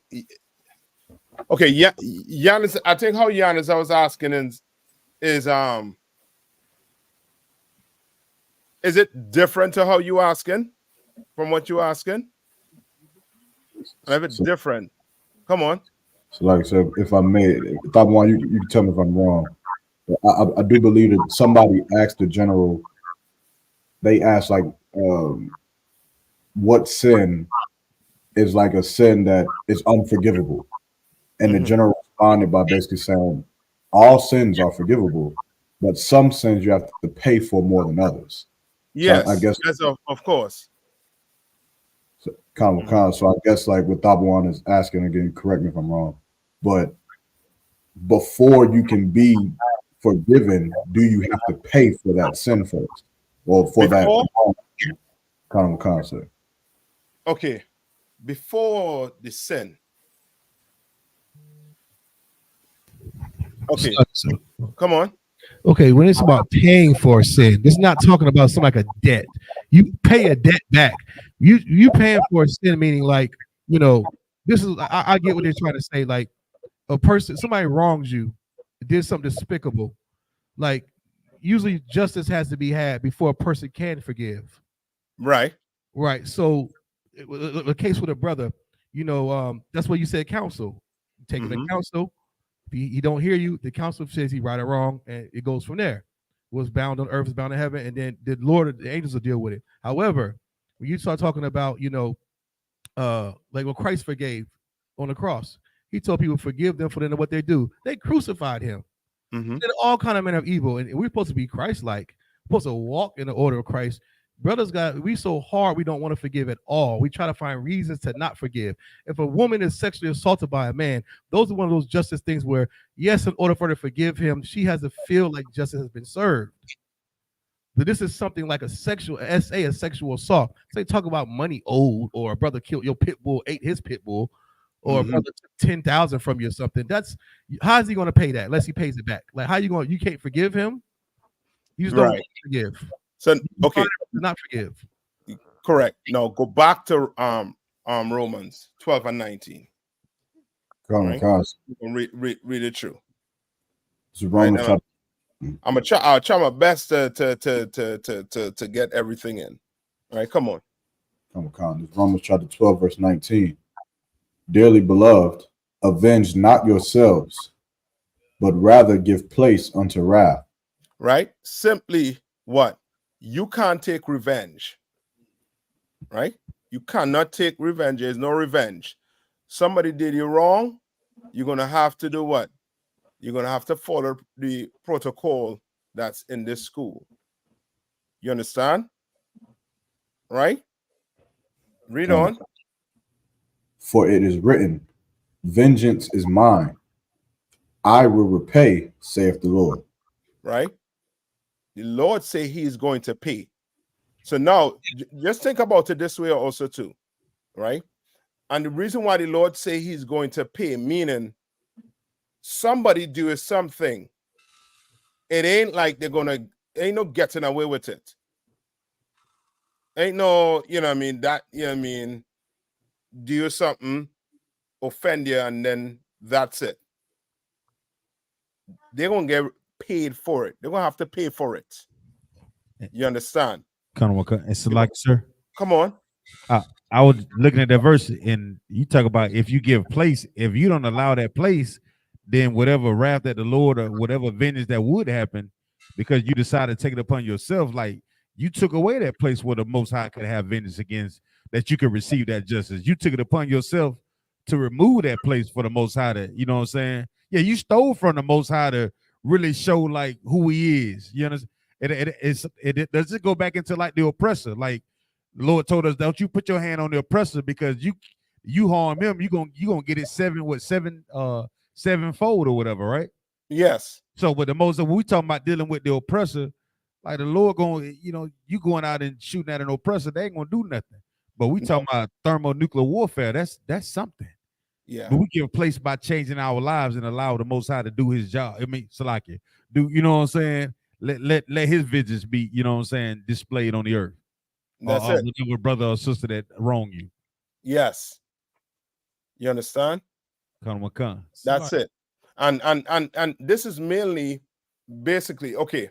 This is mainly, I would say, it goes into effect where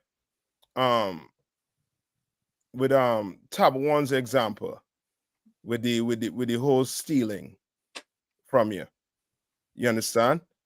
I mean, what I'm saying is this. You are going to, the Lord going to make this person pay nonetheless. If he give you back the money, nonetheless, he's going to have to pay for doing it. You understand? Come. He gonna have to, there's something he gonna have to pay for doing it. You understand? So like, Come on. Read on. Come on. Come. So like, if I may, in the scenario that I.S.U.P.K gave, right, that brother take the money, you know what I'm saying, and he get found guilty in the council, he had to do whatever he's ordered to do. You understand? And I.S.U.P.K throw another power at his spot, even though I.S.U.P.K forgave that brother, right? He don't have to invite that brother back to his house. Like, it wouldn't be, he could still forgive that brother and not invite him back to his spot. But he could still go to camp with him, you know what I'm saying? Salute the brother when he see him, have dinner and all that stuff with the brother, or whatever the case may be. He just know that this brother I can't invite back over to my house. Right? Okay. No. I'm not saying forgiving them. All right. Now, if it's something personal that he have, something, you know what I mean, he ain't invited him back to your house, that's okay. But if it's something UPK, that brother gonna have to be there, especially if he's in the UPK. You understand? Some of these things I say, you're getting a bit personal with it in a way. You understand? What I'm telling you is this is broad. You understand? If you have a specific scenario, you may have to call and get counsel on it. You understand? Come on. I thought he was saying it was a personal event. I didn't know he was saying UPK event. All right. And Salak, if I may, sir. Come on. It goes back to like us really believing in what thus says the Lord. Like really, like you gotta believe in this thing from top to bottom. If you don't believe in it, you got any bit of Christianity in it, you like things like this, it's gonna show up. And it could cause brotherhood and sisterhood. You gotta believe in the counsel that's given. You know what I mean? So if you don't believe that the Most High gonna, give you justice, you definitely gonna try to maneuver in a way that you know what I'm saying, for your get back. Definitely. And the Lord will come see you on that. But read on. We all read on. Read on for me. You want the next verse, sir? Yeah, come on, yeah. Verse 20. Therefore, if thine enemy hunger, feed him. If he thirst, give him drink. If he what? If he thirst, give him drink. Read on. For in doing so, for in so doing thou shalt heap coals of fire on his head. What does that mean?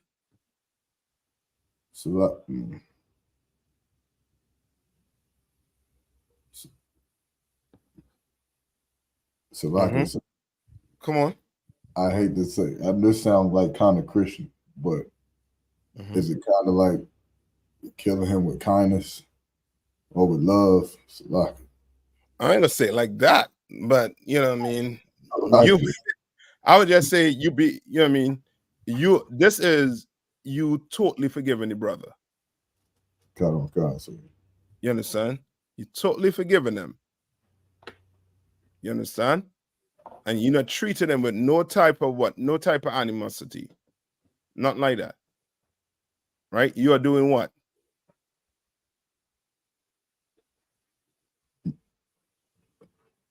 You were doing what? Read the verse one more time. The end of the verse.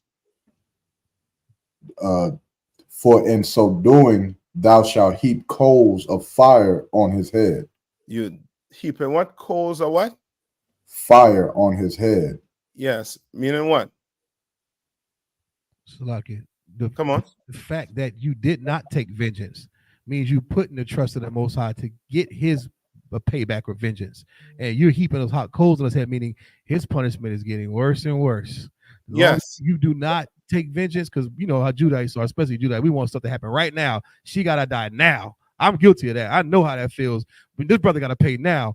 No, you steal the vengeance from the Lord. He don't get to do what he wants. When you heap hot coals on that person's head by you not doing anything and trusting the Lord's going to get that justice for you. Yeah. It's going to be worse because the hot coals, I mean, one piece of coal on my head is sent me up out of here. Imagine heaping hot coals in your head. Oh, you will get taken up and through there. Yeah. That's it. You know what I mean? You take this to the bank, and you know what I mean, we understand it with this when it comes to relationship. When we get, for lack of better term, when they get burned by a female. You understand? You want to kick that bee in the head. You want to do everything. You understand? You want to toss the clothes outside, everything. Nah, you don't need to do that. You don't need to do that. Just give it time.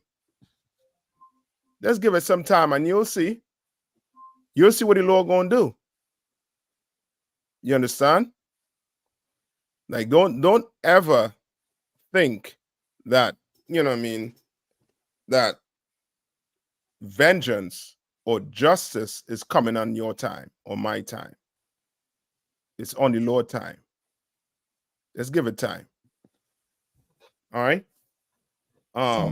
Any more questions? Con, sir. Officer Rock. Come on. Hey, Salaki, sir. Officer Maya Shah sent me a video or photo of the IUIC right across from our camp spot in Raleigh. Mm-hmm.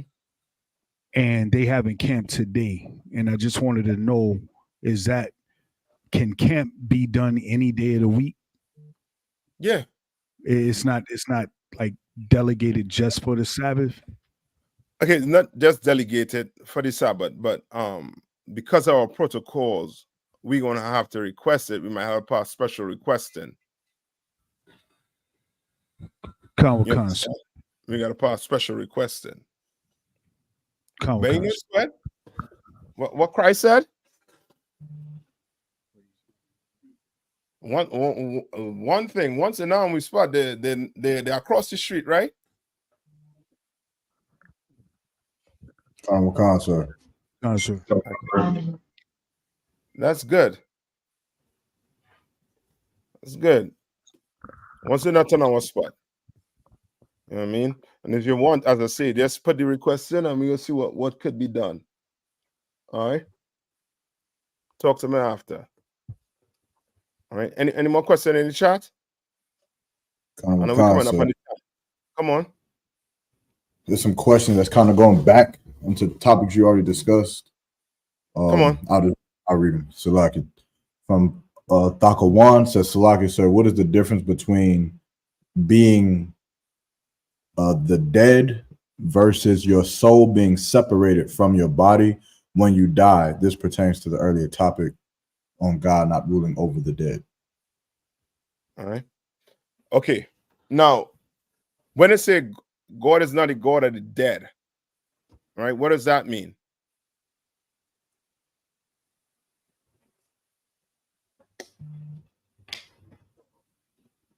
What does that mean?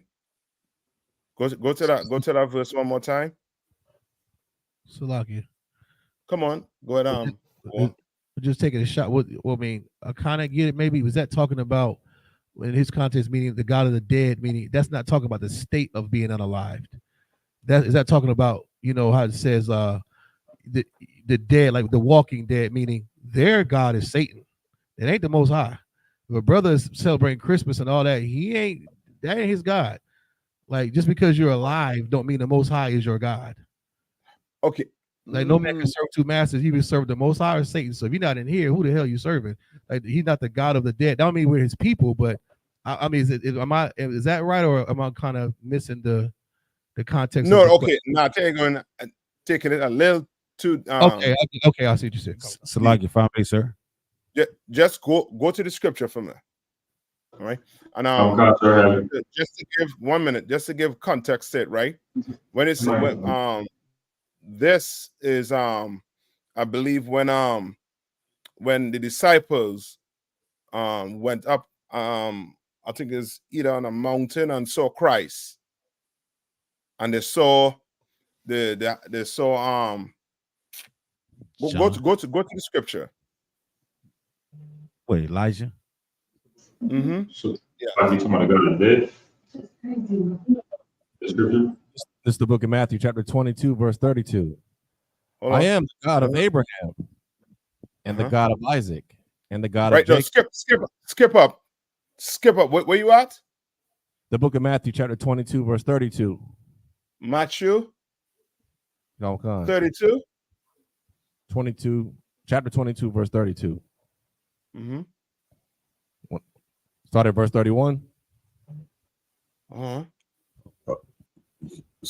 Go up to go ahead.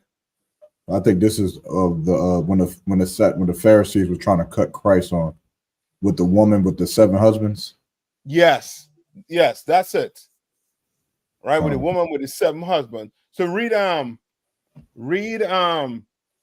29. We're gonna get Christ's answer. Khan. Yahushua answered and said unto them, Ye do err, not knowing the scriptures, nor the power of God. Verse 30. For in the resurrection they neither marry nor are given in marriage, but are as the angels of God in heaven. What does that mean?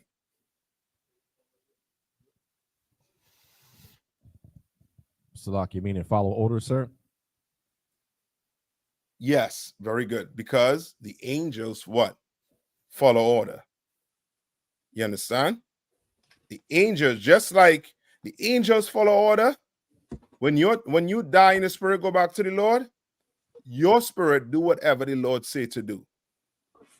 You understand? Read. Verse 31.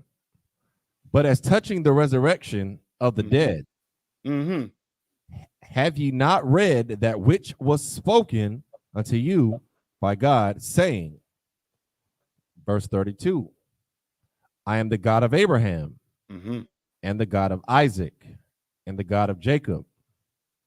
God is not the God of the dead, but of the living. Right. So cool. I think he was more on it in a way also too. All right. Read that verse over one more time. Khan. It's the book of Matthew, chapter 22, verse 32. I am the God of Abraham and the God of Isaac and the God of Jacob. God is not the God of the dead, but of the living. But of the what? Of the living. No.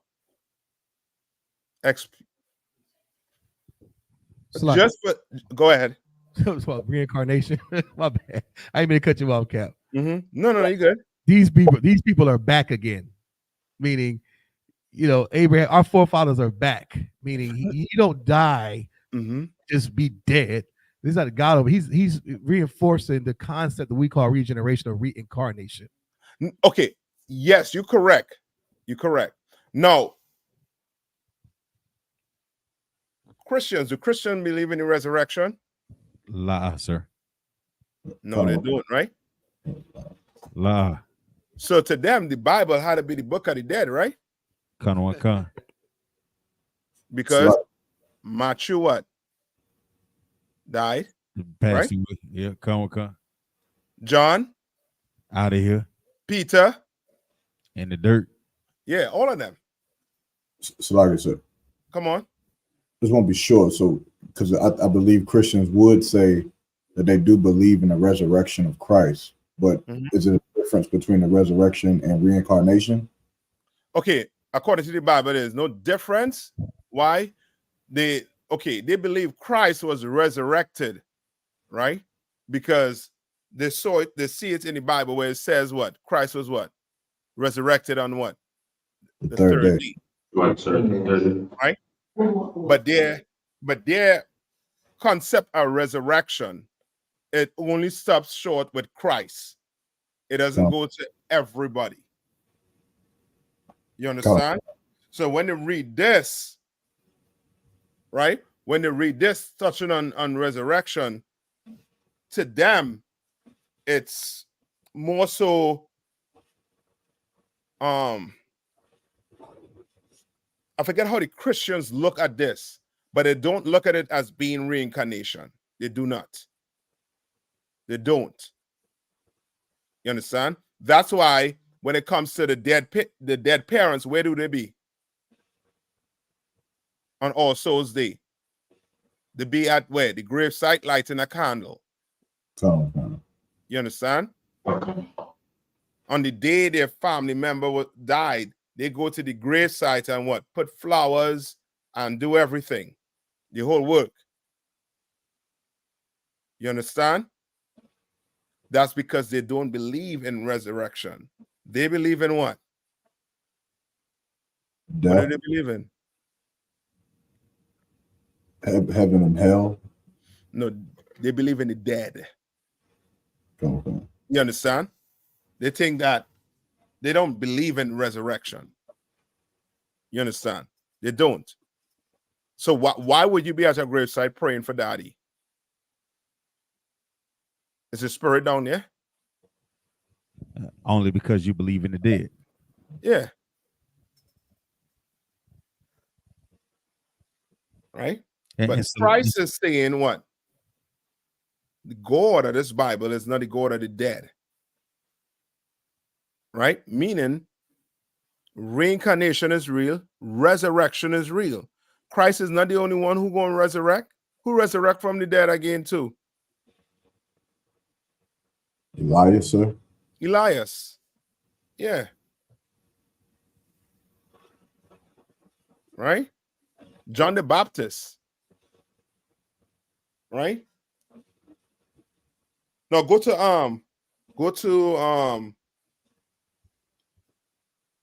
to Luke 9:60.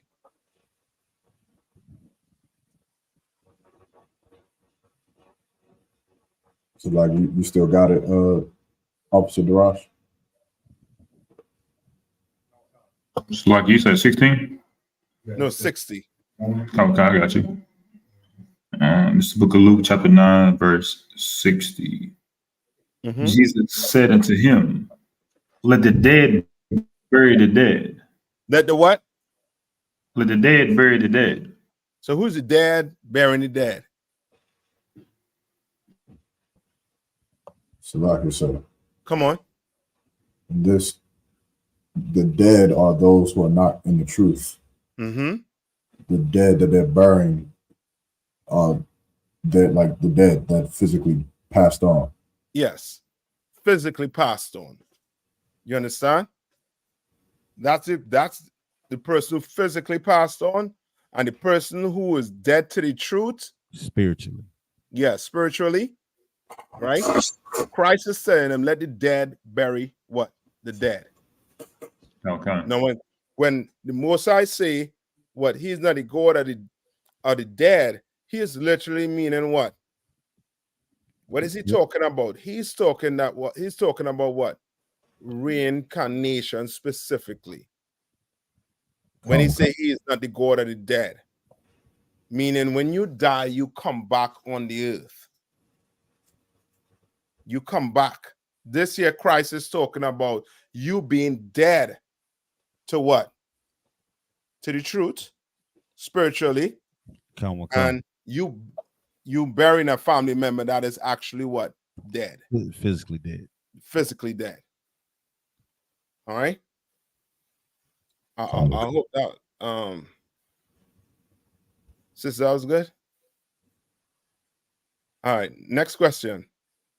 Sir. Some of these questions kind of coincide with each other. If I could, Sister Shantaray said, what if you forgive but can never forget?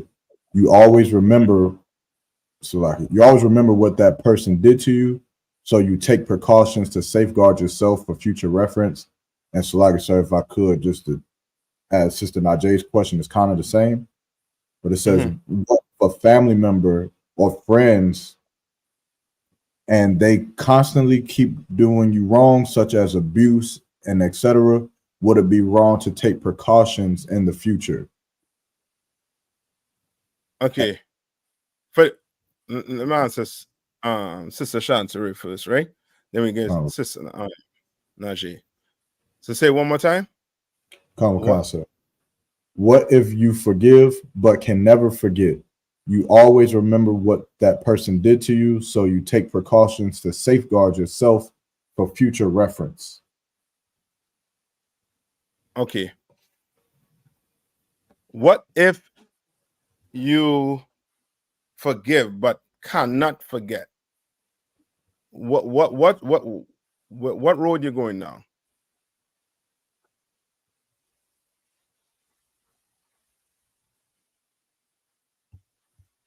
Salaki, sir.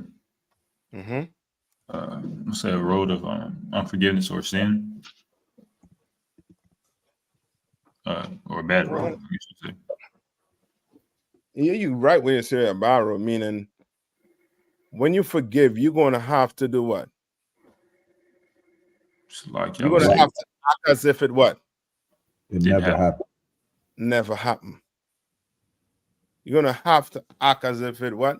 Never happened. Because it never happened. Right? I forget I forget the scripture where Christ was either Christ or one of the disciples was saying oh,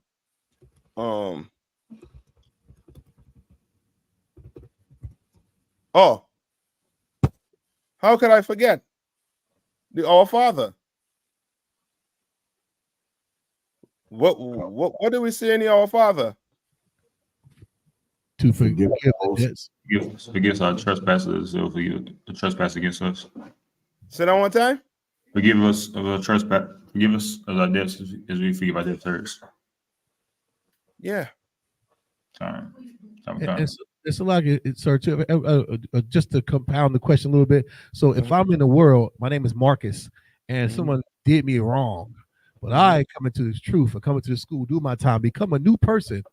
I'm supposed to. That person didn't offend, Kawal. They offended Marcus.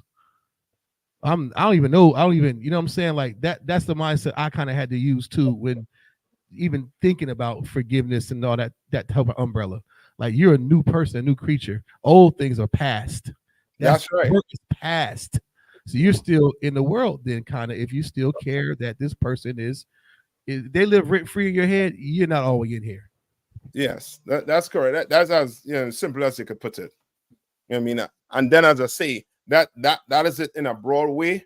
But now, if you're getting specific, now you're gonna have a call. You understand? Maybe this situation, you may have to get counseling on it. You understand? But on the broad side of it, if you forgive somebody, but you can't forget, then you ain't forgive. You understand? You're going to have to, that never happened. That's how you're going to have to look at it. You understand? All right? And that comes up also too when you don't do what? Just like it. Come on. When you don't take heed to counsel and actually listen. Not so much take heed to counsel, just for time's sake, right? Somebody do something, right? You say, you know what? I forgive you. But you don't forget. Meaning what? You're still salty. You didn't agree with the person anyhow. So why not just take it to counsel and get it out of the way? Let's get to the root of it. All right? So like Come on. is there a time in which things start to pile, like, okay, you stole my money one time, I forgive you, I forgot about it. But let's say you do it 3 more times. Am I wrong for saying, okay, there's a pattern here? You know, so like, what if I say, but you stole my money 2 weeks ago? And what if he says, well, brother, that should be forgotten about. That never happened. Am I wrong for remembering this pattern in order to like come up, you know, if that makes sense? Ain't nothing wrong. Then bring it to counsel. Right, kind of. Okay. Bring it to counsel. Some of you want to do your in your mind. I'm ordained to counsel myself. Bring it to the counsel. You don't let that money go out of one. Yeah, bring it to counsel. It's all You're trying to figure shit out on your own. Bring this, join the council, man. So like, yeah, Manager have, you know what I mean, don't set up the school in a way where you don't have to, you know what I mean, think, you know what I mean, about it like that. You just follow. 1 minute. You just follow what's in Matthew. Follow it. You go to he and they alone. As many as time you be offended. You can't get it dealt with, and you're gonna have to bring it to council. Something that is being done over and over again is a repetition. You're gonna have to bring it to council. So now we could come up with a judgment so that this never, you know what I mean, or what's the word I'm looking for? Like something be done about it so it doesn't reoccur. A solution to the matter, basically. All right, come on, Tabawan. Salagi, sir, if I could, along the topic, and I know, you know, Paul, I don't want to beat a dead horse, like, but just I'm trying to understand or think about again. Now you were saying is what you're talking about is kind of the broad way. You know what I'm saying? So I understand that part, and that there are specifics in certain situations where it's like that needs to be dealt with through counsel and so on. But what I guess my question is, what about something where, like, let's say there's a brother in the school, right? And he do something crazy to shame the school. Just like something like this, it just looks so bad. It's like if he went and stole a Pepsi, we could probably deal with that. But if he went and blew a rod or something like that, you know what I'm saying? And then we deal with him. What if right after he do that, he come back like, oh, I'm sorry. It's lucky. I'm good. Like, it never happen again. You know what I'm saying? Forgive me. Right? And so now he acted like I'm still one West. I'm still, you know what I mean? But I would imagine you and my Ottawanyan would be like, you got to get up out of here. And now he on the Facebook or on the internet, like, yeah, I.S.U.P.K. They talking about they didn't forgive me. They didn't forgive me. I went back to them brothers and said that I was wrong. I apologize. And they ain't forgive me. So like, how will we deal with like that? We forgive him, Mark. But he just can't be in here. Salaki. He's forgiven. He is forgiven. If he wants water or food, he knows what to do. You know what I mean? He gonna get water and food, but he can't be in here. You understand? There's certain things, you know what I mean? Like, you know what I mean, for example, you know what I mean, adultery. That's a done deal. It's done. It's over. You understand? No, there's certain, you know what I mean, certain things that could be put in place, but that's you done. You could take, you know what I mean, you could sign in. Nobody ain't stopping you from signing the class online. You can sign in right now. YouTube, you could be on YouTube watching class. But to be a member in this organization, no, there's certain things you better watch what the hell you're doing. I understand, sir. You understand what I'm saying? There's a responsibility each and every one of us have in here to uphold this truth. The Commander YAHANNA work hard, you know, for, and these generals, you understand, and these officers, these captains,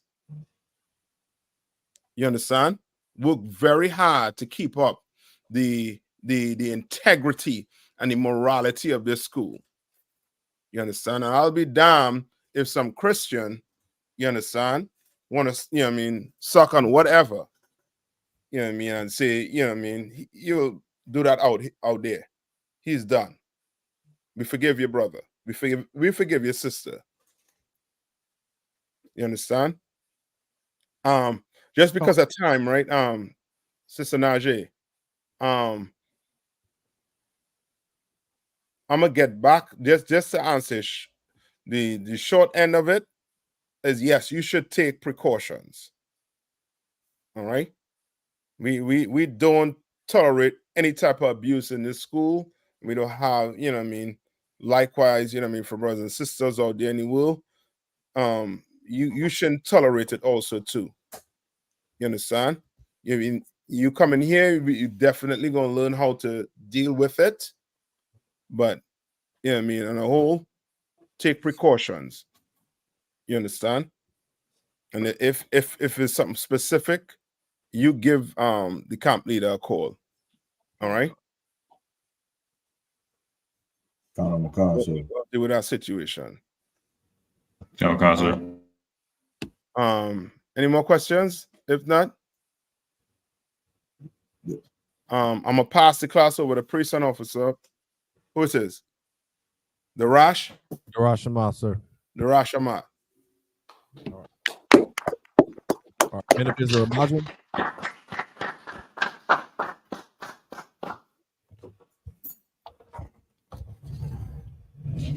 We're going to render one courtesy salute to the teacher, Madam Shabbat, Majum, Barak, Yahweh Shem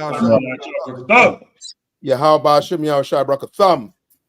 Yadamatah, Sar, turn and face the sisters.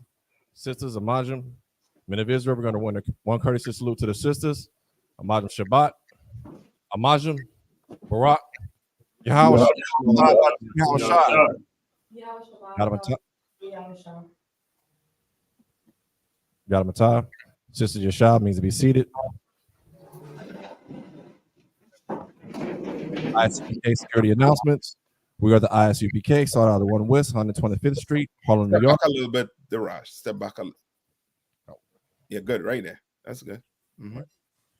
We are the I.S.U.P.K. sought out of the 1 West, 125th Street, Harlem, New York. Rule for new brother and sister. When a new brother or sister comes to the school, they are off limits for 6 months. They are to be saluted only. They are here to shed themselves of the world. If they need transportation, the teacher will arrange it. After 6 months, if a brother or sister has an interest in a particular person, he or she must get permission from the head to speak to a brother or sister. There is another 6 months in which the brother and sister will court each other. After this 6-month period, the brother and sister will get permission from the head to marry. Tithes, which is a commandment. Numbers chapter 18, verse 21. Malachi chapter 3, verses 8 through 10. Means 10th in the Hebrew, ma'ashara. 10% of every penny of any increase the Lord gives you, give to the treasury department or teacher. Priest fund, free will offering for priests, not mandatory, whatsoever amount you would like. Upcoming holy convocations. We have the memorial blowing of trumpets, the first day of the 7th month, Wednesday, October the 2nd of this year. The book of Leviticus, chapter 23, verses 24 through 25. We have the West Coast Cookout. Dates are September the 26th through the 29th, and also the Texas Cookout, which is November the 20th, November the 30th through December the 3rd. If anyone wants to be a trooper in the school, start wearing all black, boots, shirt, pants, headband, and scarf. And with that, class dismissed.